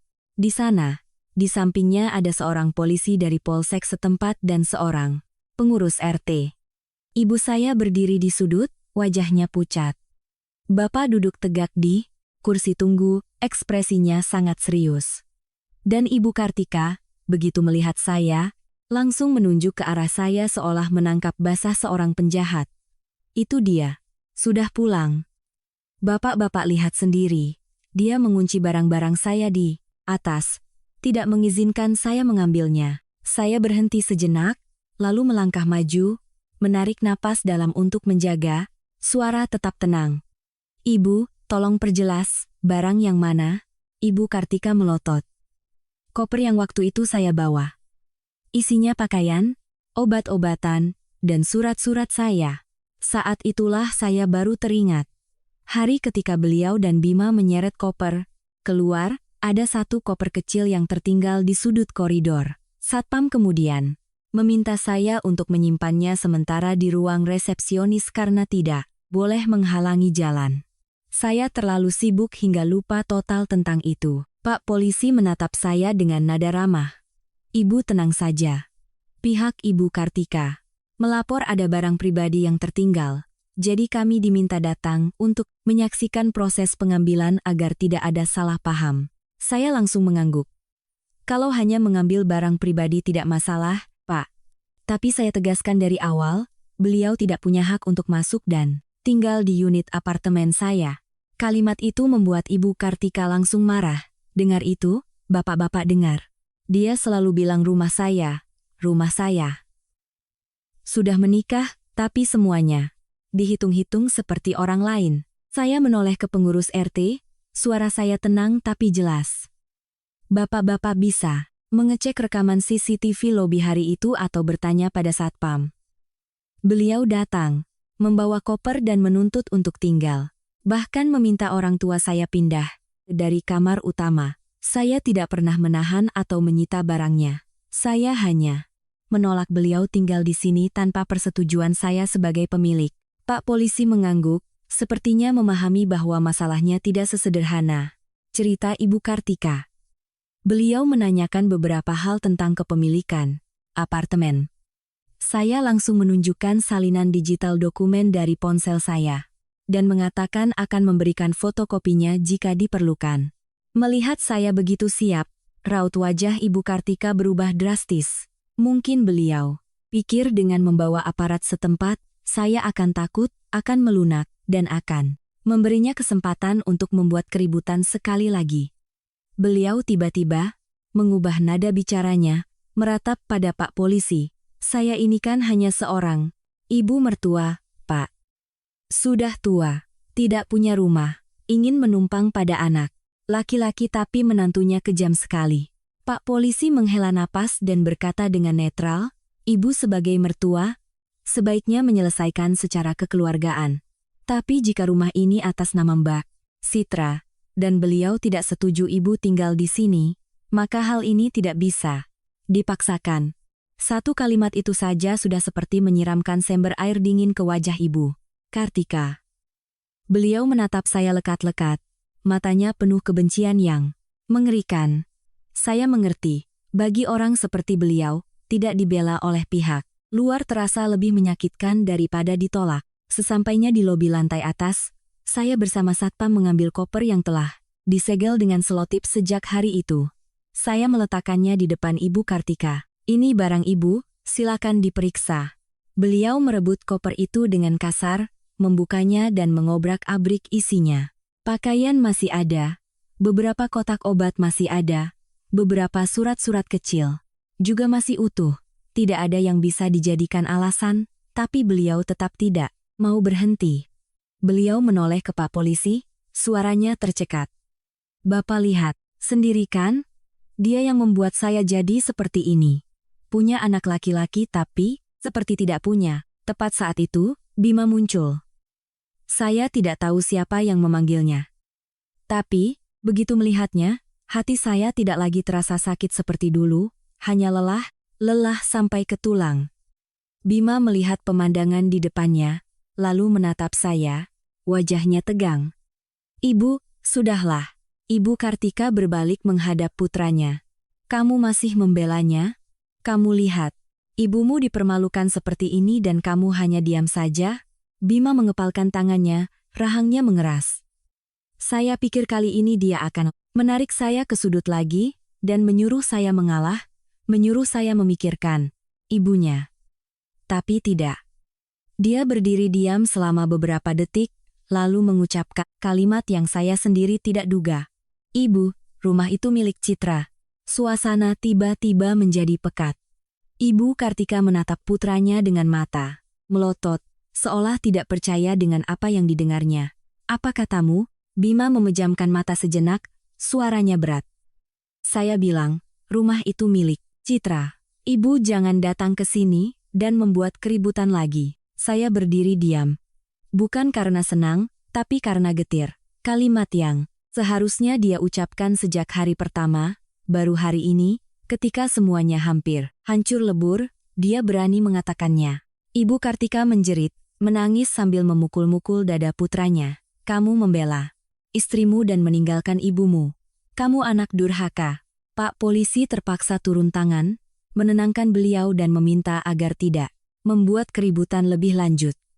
Akhirnya, mereka meminta beliau untuk pulang bersama Bima, sambil menegaskan bahwa semua sengketa perdata harus diselesaikan sesuai prosedur, tidak boleh lagi berkumpul dan mengganggu ketertiban di lingkungan apartemen. Sebelum pergi, Ibu Kartika berbalik dan melemparkan tatapan penuh dendam ke arah saya. Jangan kira kamu sudah menang. Saya menatapnya, suara saya sangat pelan. Saya tidak pernah ingin menang dari Ibu. Saya hanya tidak membiarkan siapapun merampas hidup saya. Setelah mereka pergi, lobi apartemen perlahan menjadi sepi, tapi hati saya tidak terasa lebih ringan. Saya tahu kejadian hari ini hanya membuat beberapa orang mundur sementara. Dendam di hati Ibu Kartika, kekesalan di hati Bima, dan rasa malu keluarga mereka tidak akan mudah hilang. Saat saya dan orang tua saya masuk ke dalam lift, ponsel saya bergetar. Pesan dari Pak Heru. Pihak seberang sudah menerima surat gugatan cerai. Mereka baru saja merespons. Sepertinya tidak setuju untuk bercerai secara baik-baik. Saya menatap layar ponsel, hati saya mencelos. Dugaan saya benar, mereka belum menyerah. Dan pertempuran ini, mulai sekarang, baru benar-benar memasuki babak yang paling menegangkan. Sejak menerima kabar bahwa Bima tidak mau menandatangani surat cerai secara damai, saya hampir tidak terkejut lagi. Pria itu dari awal sampai akhir tetap sama. Selalu ingin menjaga jalan mundur untuk dirinya sendiri. Saat dibutuhkan, dia bisa memihak ibunya untuk menekan saya. Saat melihat situasi tidak menguntungkan, dia akan mengucapkan beberapa kalimat seolah-olah dia masih waras. Tapi ketika harus benar-benar bertanggung jawab atas apa yang terjadi, dia memilih untuk mengulur waktu, memilih untuk ragu, memilih untuk mengubah. Pernikahan yang sudah membusuk ini menjadi seutas tali compang-camping yang terus melukai kedua belah pihak. Malam itu, saya mengeluarkan semua berkas di atas meja, menyusunnya kembali satu persatu. Sertifikat rumah, rekening koran bank, pesan ancaman, tangkapan layar, unggahan yang mencemarkan nama baik, laporan dari manajemen gedung, bahkan catatan tentang malam Bima menggeledah barang-barang saya. Setiap lembar kertas yang saya letakkan membuat hati saya sesak. Tidak ada yang memulai pernikahan dengan pikiran suatu hari nanti harus mengumpulkan bukti untuk melindungi diri dari orang yang pernah tidur di sampingnya setiap malam. Bapak duduk di seberang, tidak berkata apa-apa, hanya diam-diam memakai kacamatanya dan membaca setiap dokumen. Setelah selesai, beliau baru berkata, "Perlahan, jangan takut, nak. Apa yang benar, itu yang kita pertahankan." Kalimat singkat itu membuat tenggorokan saya tercekat. Beberapa hari terakhir, saya telah berusaha tegar sampai hampir lupa bagaimana rasanya ada seseorang yang berdiri di belakang untuk menopang saya. Saya mengangguk, mencoba menahan napas panjang yang tertahan di dada. Keesokan paginya, Pak Heru menelepon. Beliau mengatakan bahwa pihak Bima tidak menolak perceraian itu sendiri, tetapi mereka berniat untuk menegosiasikan pembagian harta. Mendengar itu, saya hanya merasakan kebosanan yang luar biasa. Menegosiasikan, apa, Pak? Suara Pak Heru sangat tenang. Mereka mengatakan bahwa Bima telah memberikan kontribusi selama masa pernikahan, telah merenovasi beberapa bagian rumah, sehingga ingin haknya dipertimbangkan. Saya tertawa, tawa yang terdengar kering seolah ada duri di tenggorokan. Rumah, itu saya beli sebelum menikah, lunas sebelum menikah, renovasi besar dan kecil. Di rumah ini sebagian besar juga dari uang saya. Semua kwitansi yang masih tersimpan ada pada saya. Saya tahu, jawab Pak Heru. Tapi ibu harus siap mental. Ketika orang tahu, mereka tidak bisa mendapatkan seluruh rumah. Mereka akan mencoba mengklaim hal-hal lain. Tujuannya mungkin bukan hanya uang, tapi untuk membuat ibu lelah. Saya duduk diam di dekat jendela, memandangi pot-pot tanaman di balkon yang mulai layu karena terik matahari pagi. Pak Heru benar. Pihak seberang tidak lagi berkhayal bisa merebut rumah saya. Mereka mengubah strategi, ingin menarik saya ke dalam proses yang melelahkan, agar saya menyerah pada beberapa hal demi menyelesaikan masalah. Sore harinya, Bima datang ke kantor mencari saya. Resepsionis menelepon, memberitahu ada yang menunggu. Saya sudah menduganya. Saya berniat untuk tidak menemuinya, tapi kemudian saya berpikir, mungkin sudah saatnya saya mendengarkan semua yang ingin dia katakan, agar saya sendiri tidak lagi menyimpan harapan. Sia-sia. Bima berdiri di lobi, kemejanya kusut, matanya dikelilingi lingkaran hitam. Dia tampak jauh lebih kurus dan kuyu, tapi kelelahannya tidak lagi membuat saya luluh. Dia menatap saya, suaranya serak. Aku ingin bicara baik-baik. Saya berdiri menjaga jarak. Bicara saja. Bima terdiam beberapa detik sebelum melanjutkan. Aku tidak ingin bercerai. Dengan cara yang tegang seperti ini. Aku juga tidak mau, jawab saya. Tapi kamu dan keluargamu yang mendorongnya, sampai ke titik ini. Dia menunduk, kedua tangannya terkepal. Aku tahu aku salah. Aku tahu apa yang dilakukan ibuku, apa yang aku lakukan dengan menggeledah barang-barangmu, itu tidak bisa diterima. Tapi aku benar-benar tidak berpikir semuanya akan jadi Seperti ini, saya mendengarnya, tapi hati saya hampir tidak bergeming. Kamu lagi-lagi mengatakan itu. Bima mengangkat kepalanya, matanya memerah. Lalu kamu mau aku bilang apa? Saya menatap lurus ke arahnya. Aku tidak butuh kamu bicara lagi. Aku butuh kamu mengakhirinya. Dia tertegun. Maksudnya, jangan mengulur-ulur lagi. Jangan biarkan ibumu terus mencemarkan nama baikku. Jangan berpegang pada alasan kontribusi, renovasi, atau ikatan emosional untuk menegosiasikan aset yang bukan milikmu. Jangan membuat akhir cerita ini menjadi lebih buruk lagi. Bima terpaku. Saya melihat sudut bibirnya sedikit berkedut, seolah dia sedang mencoba menelan sesuatu yang sangat pahit. Lalu dia berkata pelan, aku hanya takut setelah kita bercerai, kamu akan menganggapku tidak pernah ada. Mendengar itu, hati saya sedikit nyeri, tapi rasa sakit itu tidak lagi menarik. Saya mundur. Sejak saat kamu memilih untuk tidak peduli pada rasa sakitku, di antara kita sudah tidak ada lagi sesuatu yang utuh untuk diingat seperti dulu. Angin sepoi-sepoi bertiup di lobi, membuat ujung gaun saya menyentuh lutut. Suasana di sekitar kami tetap ramai, tapi di antara kami berdua terasa sunyi, yang menakutkan. Akhirnya Bima berkata sangat pelan, kamu benar-benar tidak akan menoleh ke belakang lagi? Saya menatapnya, untuk pertama kalinya melihat dengan jelas. Bukan saya yang dingin, tapi saya yang sudah cukup terluka. Ada hal-hal yang sekali pecah, menoleh ke belakang hanya berarti menginjak kembali pecahannya. Setelah itu saya berbalik pergi. Kali ini Bima tidak memanggil saya lagi. Saya berjalan lurus ke dalam lift, hati saya hampa tapi sangat jernih. Saya tahu, setelah pertemuan ini, akan ada lebih banyak benturan, lebih banyak perdebatan, bahkan mungkin lebih banyak serangan tak terduga.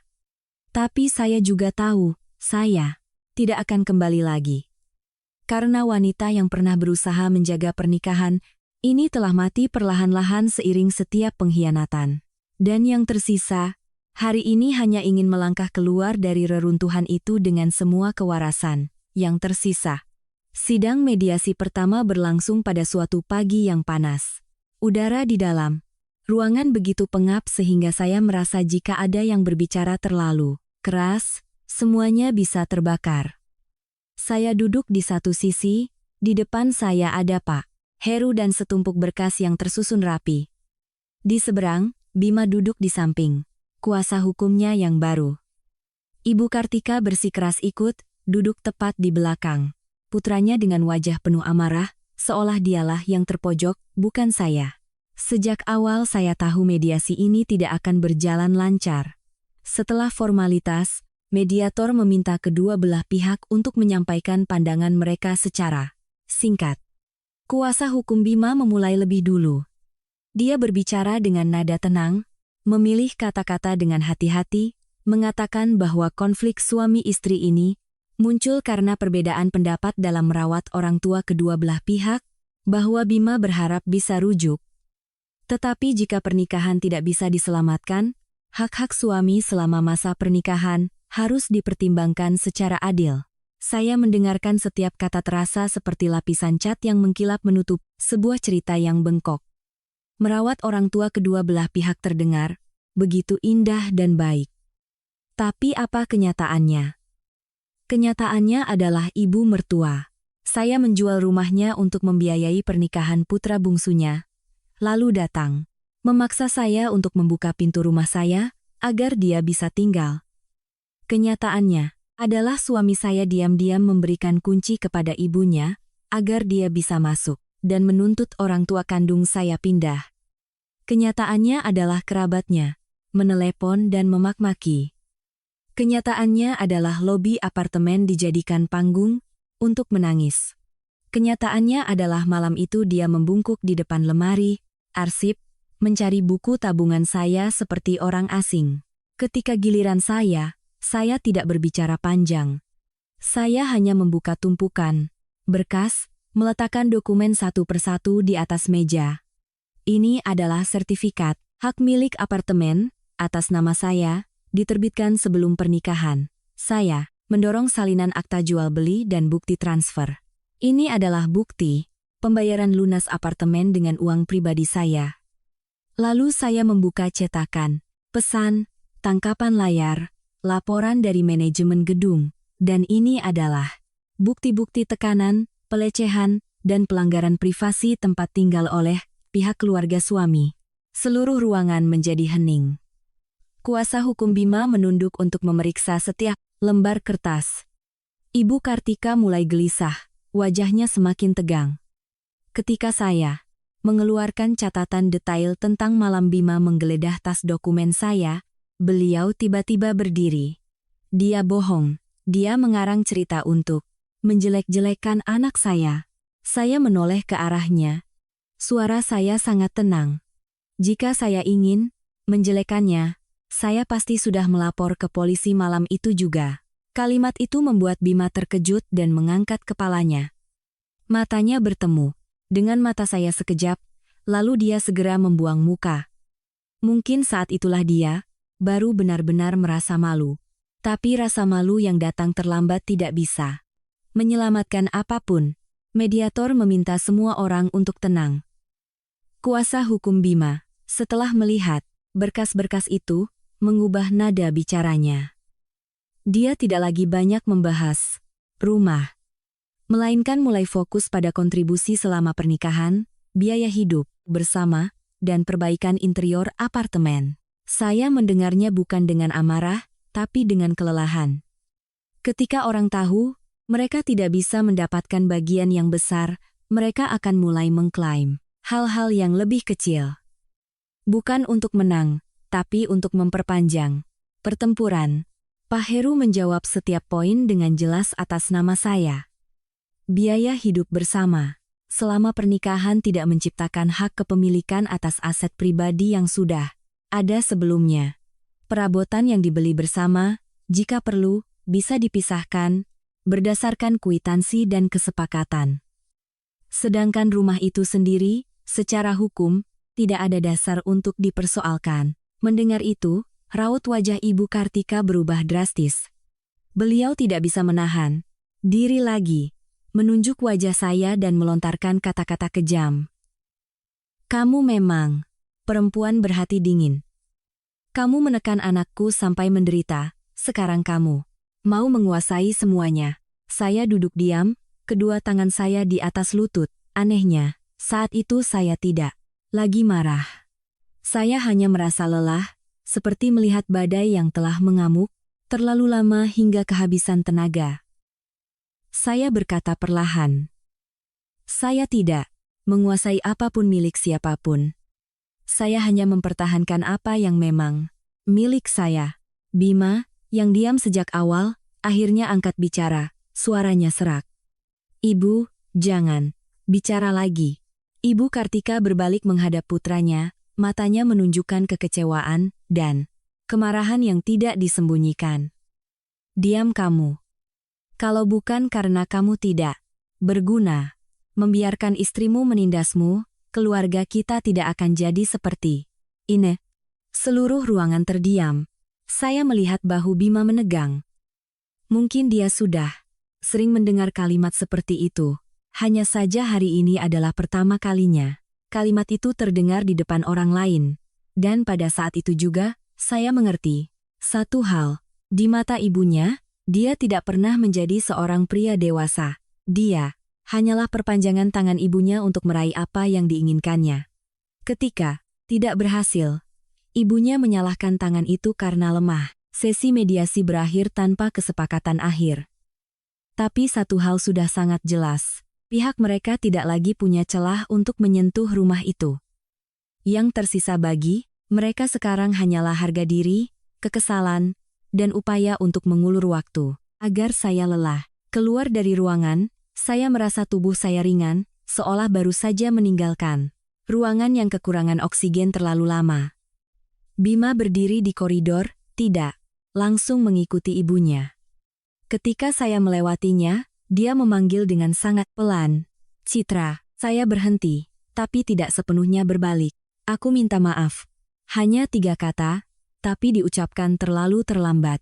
Saya memejamkan mata sejenak, lalu menjawab, yang aku butuhkan sekarang bukan lagi permintaan maaf. Saya melangkah pergi.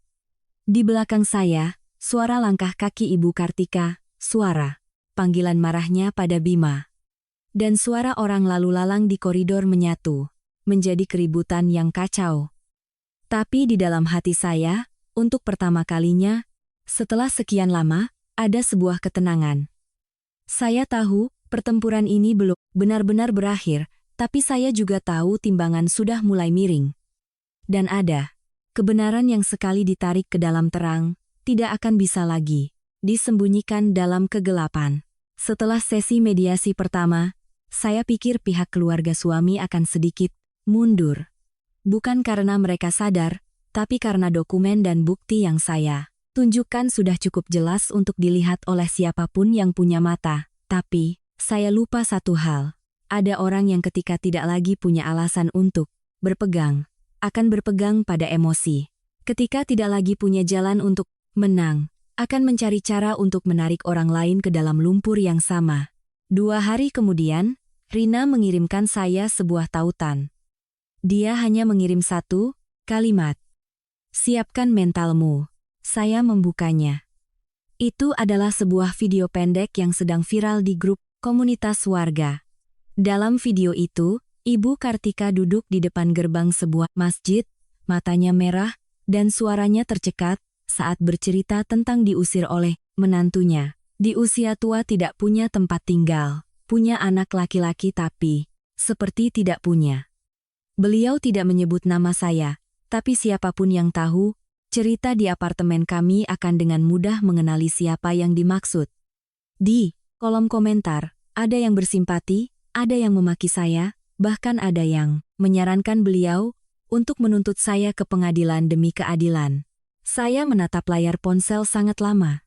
Anehnya, kali ini saya tidak lagi gemetar, atau merasa mata saya perih seperti saat pertama kali nama saya dicemarkan. Mungkin karena ketika rasa sakit mencapai tingkat tertentu, seseorang akan melampaui emosi dan hanya menyisakan kewarasan. Malam itu, Pak Heru menelepon. Ibu mau kita tangani video ini juga? Saya bertanya balik. Kalau ditangani, sejauh apa hasilnya?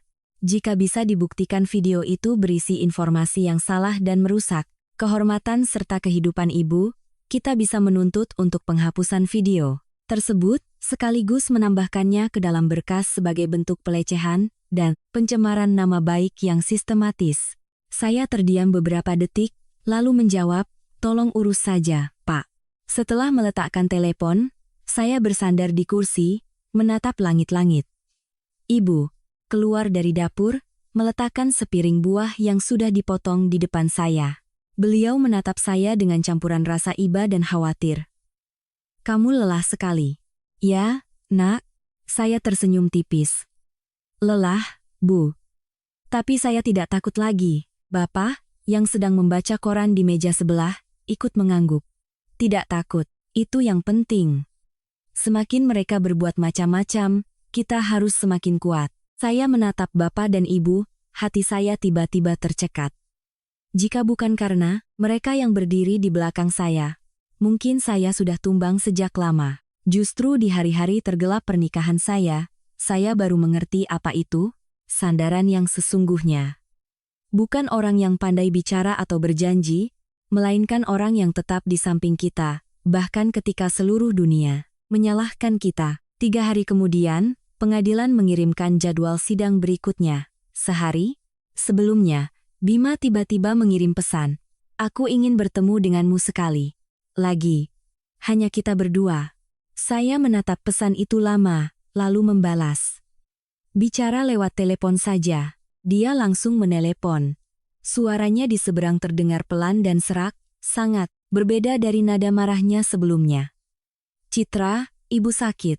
Saya memejamkan mata. Lagi-lagi cerita lama, cara lama.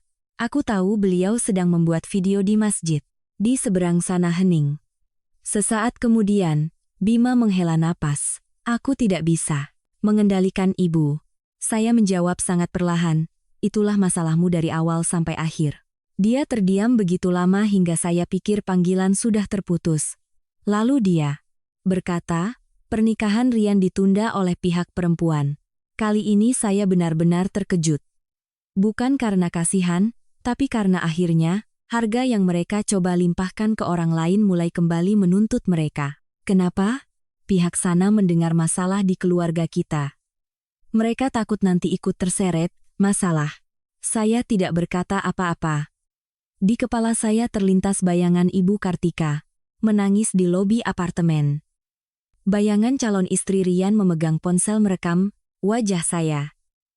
Bayangan Bima membungkuk di depan lemari arsip di tengah malam. Semuanya seperti lingkaran yang tertutup. Mereka pernah berpikir, asalkan saya mundur, semuanya akan baik-baik saja. Tapi keserakahan dan ketidaklogisan tidak pernah tahu kapan harus berhenti. Suara Bima terdengar lagi, lebih lelah dari sebelumnya. Semuanya jadi berantakan. Saya melihat keluar jendela. Sinar matahari sore membentang di balkon. Warnanya keemasan tapi terasa dingin. Tidak, semuanya hanya menunjukkan wujud aslinya. Dia tertawa getir di seberang sana. Apa kamu sangat membenciku?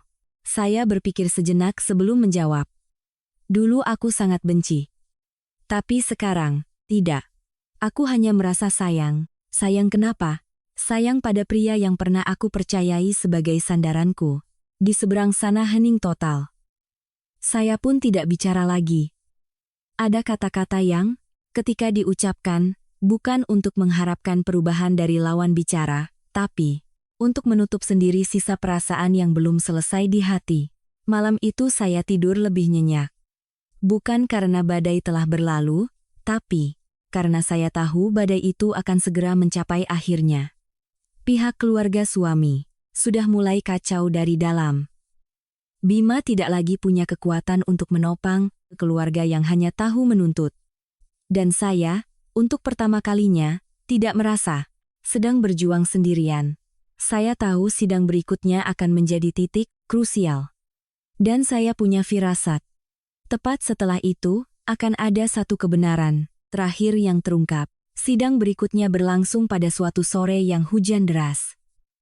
Langit kelabu, pekat, seolah ikut lelah menyaksikan begitu banyak hal yang berat. Saya duduk di ruang tunggu. Kedua tangan saya saling bertautan, hati saya anehnya tenang. Bukan karena saya tidak gugup, tapi setelah semua ini, saya sadar ada akhir yang tidak lagi bergantung pada emosi. Akhir itu bergantung pada kebenaran. Dan kebenaran, meskipun datang terlambat, pada akhirnya akan tiba. Bima datang 10 menit lebih lambat dari saya. Dia masuk dengan penampilan yang jauh lebih kuyu dari sebelumnya. Kemejanya tidak lagi disetrika rapi. Matanya cekung, dagunya mulai ditumbuhi rambut-rambut halus. Di belakangnya, tidak ada Ibu Kartika. Detail itu saja sudah cukup membuat saya sadar bahwa keluarganya sedang ada masalah. Ketika kami duduk, kuasa hukum Bima tidak lagi berbicara dengan nada keras, seperti sebelumnya. Dia berbisik sebentar dengan Bima, lalu menoleh ke arah saya, dengan suara yang lebih lunak.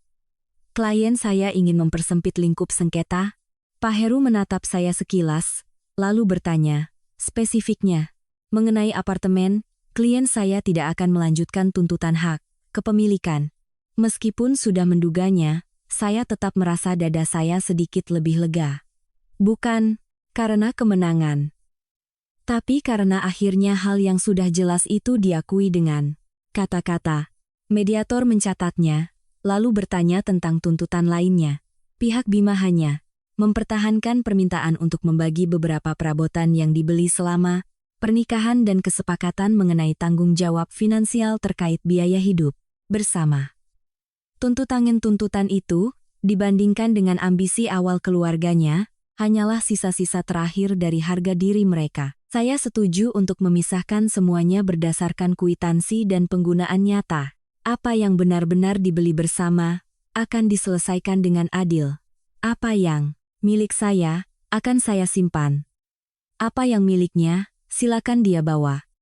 Saya tidak ingin menyimpan milik siapapun, apalagi berdebat lebih lanjut hanya untuk sebuah kursi, lemari, atau barang elektronik demi memperpanjang akhir cerita.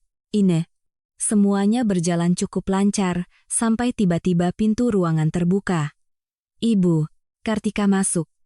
Kemunculannya yang tiba-tiba membuat semua orang terdiam. Wajahnya lebih tirus, matanya cekung, tapi tatapannya masih penuh ketegangan. Begitu masuk, beliau langsung menatap lurus ke arah saya, seolah ingin menelan saya dengan matanya. Bima, kamu mau tanda tangan apa saja silakan, tapi rumah itu tidak bisa dibiarkan dia kuasai sepenuhnya. Mediator segera mengingatkan bahwa ini adalah sidang dengan peserta yang sudah ditentukan dan tidak boleh ada interupsi. Tapi Ibu Kartika seolah tidak mendengar apa-apa lagi. Beliau menunjuk saya, suaranya bergetar karena marah. Dia menghancurkan keluargaku. Dia membuat pernikahan adik bungsuku batal. Dia membuat aku dan anakku jadi bahan tertawaan orang. Sekarang dia mau cuci tangan, menguasai rumah, kehormatan, dan kedamaian, enak sekali. Saya duduk diam. Setiap kata yang beliau ucapkan seperti pukulan palu pada dinding yang sudah retak. Tapi saya tidak lagi merasa takut, karena sampai saat ini pun, beliau masih melihat segalanya dari satu sudut pandang. Siapa dapat apa? Siapa rugi apa? Beliau tidak pernah sekalipun bertanya, mengapa semuanya bisa hancur berantakan seperti ini? Bima berdiri dengan cepat. Ibu, cukup. Beliau menoleh ke putranya, matanya merah. Cukup apa? Aku yang melahirkanmu, membesarkanmu. Sekarang kamu memihaknya, dan hanya melihat keluarga kita jadi seperti ini. Bima mengepalkan tangannya, wajahnya pucat pasi. Keluarga kita jadi seperti ini, bukan karena dia. Seluruh ruangan hening. Itu adalah kali kedua saya mendengarnya mengucapkan kalimat yang benar-benar menunjukkan bahwa dia menghadapi kenyataan. Tapi kali ini, suaranya tidak lagi samar. Suaranya dalam, berat, dan membawa kelelahan yang seolah sudah sampai pada batasnya. Ini karena ibu menjual rumah untuk Rian tanpa memikirkan jalan keluar. Ini karena ibu selalu berpikir semua orang harus menanggung beban ibu. Ini karena saya salah telah menuruti ibu, menekan Citra, dan mengkhianatinya. Tapi sekarang, cukup. Ibu Kartika terpaku, seolah baru saja ditampar oleh putranya sendiri di depan umum. Saya pun tidak menyangka Bima bisa mengatakan sebanyak itu. Mungkin ketika seseorang ditekan terlalu lama di antara tuntutan yang tidak masuk akal, suatu saat mereka akan melihat wujud asli dari tali yang mengikat mereka. Bibirnya bergetar, lalu beliau tertawa. Tawa yang pahitnya membuat merinding. Bagus, akhirnya kamu belajar juga cara menyalahkan ibumu. Bima memejamkan mata sejenak, suaranya menjadi sangat serak. Bukan menyalahkan, Bu, saya hanya tidak bisa terus hidup seperti ini. Saya melihat adegan itu tanpa rasa puas sedikit pun, hanya kesedihan yang mendalam. Andai saja dia menyadarinya lebih awal. Andai saja sejak awal dia tahu cara menjaga batasan antara bakti dan kebutaan. Andai saja dia tahu cara melindungi keluarga kecilnya sebelum hancur lebur. Tapi hidup tidak pernah berjalan dengan kata andai saja. Setelah ketertiban dipulihkan, sidang dilanjutkan. Ibu Kartika diminta keluar. Sebelum pergi, beliau menoleh menatap saya. Tapi kali ini, di matanya tidak hanya ada kemarahan, ada juga kekalahan, kepahitan, dan kehampaan. Di akhir sidang, poin-poin utama hampir semuanya disepakati. Prosedur akhir. Hanya tinggal menunggu konfirmasi dan waktu penyelesaian sesuai aturan. Ketika saya berdiri dari kursi, saya merasa kaki saya sedikit lemas. Bukan karena lemah, tapi karena sebuah tarik tambang yang terlalu lama akhirnya akan segera dilepaskan dari tangan saya. Di koridor, Bima berjalan pelan di belakang saya. Citra, saya berhenti. Dia menatap saya lama, lalu berkata pelan, mungkin baru hari ini aku benar-benar sadar, kehilanganmu adalah harga terbesar yang harus aku bayar. Saya tidak langsung menjawab. Di luar jendela, hujan masih turun membentuk garis-garis panjang di kaca. Sesaat kemudian, saya berkata pelan, bukan harga terbesar adalah kamu telah kehilangan dirimu sendiri sejak lama. Dan baru menyadarinya sekarang. Saya melangkah pergi. Kali ini saya tahu, saya tidak perlu lagi menoleh ke belakang. Hari ketika putusan cerai resmi berlaku, saya tidak menangis. Saya juga tidak merasa lega seperti yang dibayangkan orang setelah lolos dari pernikahan penuh badai. Saya hanya duduk sangat lama di dekat jendela, memandangi sinar matahari, pagi yang jatuh di balkon. Hati saya tenang seperti permukaan danau setelah badai. Perasaan itu bukan bahagia, juga bukan sedih. Rasanya seperti ketika seseorang berjalan melewati jalanan penuh batu tajam. Dan baru saat berhenti, menyadari kakinya sudah berdarah sejak tadi. Pengadilan mengesahkan dengan jelas bahwa apartemen itu adalah aset pribadi saya. Sebelum menikah, tidak termasuk dalam pembagian harta. Barang-barang yang dibeli bersama dipisahkan sesuai kwitansi dan kesepakatan. Semuanya berakhir. Sebagaimana mestinya, jika saja sejak awal orang tahu cara menghargai batasan. Tapi harga yang harus dibayar untuk akhir yang tampak sederhana itu adalah hari-hari tanpa tidur, pertengkaran yang tak terhitung, dan kehormatan yang dicabik-cabik di tengah kata-kata kejam dan tekanan tak terlihat. Bima tidak muncul pada hari penyelesaian akhir. Dia hanya mengirim pesan singkat. Aku minta maaf. Saya menatap pesan itu lama, lalu menghapusnya. Bukan karena saya masih marah, tapi karena saya paham. Ada permintaan maaf yang lahir bukan untuk memperbaiki, melainkan hanya untuk mengurangi rasa bersalah si pengucap. Bagi orang yang telah melewati luka, yang mereka butuhkan bukan lagi kata-kata yang terlambat, melainkan kehidupan baru di mana mereka tidak lagi harus hidup dalam pengkhianatan setiap hari. Beberapa bulan kemudian, saya tidak sengaja bertemu Bima di sebuah supermarket dekat rumah. Dia lebih kurus, tampak lelah, dan matanya tidak lagi menunjuk keraguan seperti dulu, hanya kehampaan. Dia berdiri diam sejenak sebelum bertanya, "Citra, kamu baik-baik saja?" Saya mengangguk. "Baik." Dia tersenyum sedih. "Aku dengar bapak dan ibumu masih tinggal bersamamu." "Iya," jawab saya singkat. Dia menatap saya seolah ingin mengatakan banyak hal, tapi akhirnya hanya menghela napas.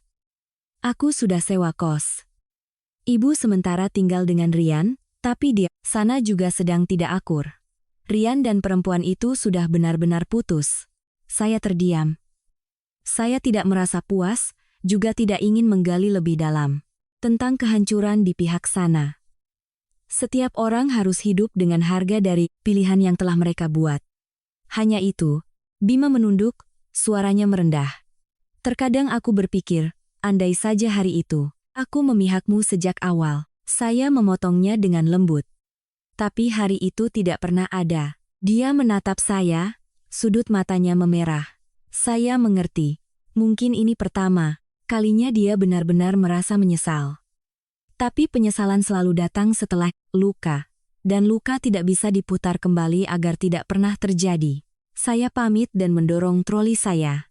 Di rak buah, tangan saya berhenti lama di atas seikat anggur. Tiba-tiba saya sadar, hati saya sudah lebih tenang dari yang saya kira. Bukan karena saya lupa segalanya, tapi karena akhirnya saya telah melewati bagian hidup itu tanpa kehilangan diri saya sendiri. Malam itu saya pulang. Ibu sedang mengupas apel di dapur, sementara bapak duduk di ruang tamu menonton berita. Apartemen ini masih sama, tapi suasananya sudah sangat berbeda. Tidak ada lagi dering telepon yang bertubi-tubi. Tidak ada lagi rasa cemas setiap kali ada yang mengetuk pintu. Tidak ada lagi hari-hari di mana seluruh rumah harus menahan napas karena badai yang datang entah dari mana. Yang ada hanya kesederhanaan, kedamaian, dan aroma nasi serta lauk pauk hangat yang menyebar dari dapur. Saya berdiri bersandar di pintu, menatap bapak dan ibu. Hidung saya terasa perih. Akhirnya saya mengerti, sebuah rumah menjadi berharga bukan karena luasnya, mahalnya, atau atas nama siapa. Sebuah rumah menjadi berharga karena di dalamnya kita dihargai, kita mendapatkan kedamaian, dan kita bisa menjadi diri kita sendiri. Dulu saya pikir perceraian adalah sebuah kegagalan. Tapi sekarang saya tahu, bertahan dalam pernikahan yang salah itulah kegagalan yang sesungguhnya. Berani melangkah keluar dari tempat yang menyakiti kita, menjaga martabat, dan melindungi orang yang kita cintai, itu bukanlah kekalahan. Itu adalah cara seseorang menyelamatkan hidupnya sendiri. Setelah semua ini, yang tersisa dalam diri saya bukanlah dendam, melainkan sebuah pelajaran yang sangat mendalam. Cinta, jika tanpa rasa hormat, cepat atau lambat akan berubah menjadi beban. Bakti, jika tanpa batasan, akan menjadi kebutaan. Dan seorang wanita, secinta apapun, tidak boleh kehilangan haknya untuk melindungi rumahnya, asetnya, harga dirinya, dan kedamaiannya sendiri. Cerita ini berakhir di sini. Tidak ada pemenang mutlak. Hanya ada orang-orang yang harus belajar hidup dengan konsekuensi dari pilihan yang telah mereka ciptakan. Dan saya memilih untuk terus berjalan. Berjalan ke arah hari-hari yang lebih damai, lebih waras, dan lebih menghargai diri sendiri. Cerita ini disusun berdasarkan inspirasi dari kehidupan dengan alur yang difiksikan. Setiap detail dan karakter dalam cerita ini dibangun dari imajinasi penulis. Pelajaran yang bisa dipetik dari cerita ini: 1. Dalam pernikahan, cinta saja tidak cukup. Dibutuhkan rasa hormat dan batasan yang jelas. 2. Berbakti kepada orang tua adalah hal yang benar, tetapi tidak ada yang berhak menggunakan bakti sebagai alasan untuk memaksa orang lain berkorban tanpa syarat. 3. Aset pribadi, kedamaian, dan harga diri adalah hal yang harus kita lindungi sendiri. Karena sekali kita membiarkan orang lain melangkahi batas, mereka akan melangkah lebih jauh. 4. Diam dan mengalah tidak selalu menjaga kedamaian. Terkadang itu justru memupuk ketidakrasionalan orang lain. 5. Pasangan hidup sejati adalah orang yang tahu cara membela kebenaran dan melindungi keluarga kecilnya, bukan yang menjadikan pasangannya sebagai korban untuk kepentingannya sendiri. 6. Ketika sebuah hubungan terus-menerus mengkhianati kepercayaan, berani pergi bukanlah tindakan egois, melainkan penyelamatan diri. 7.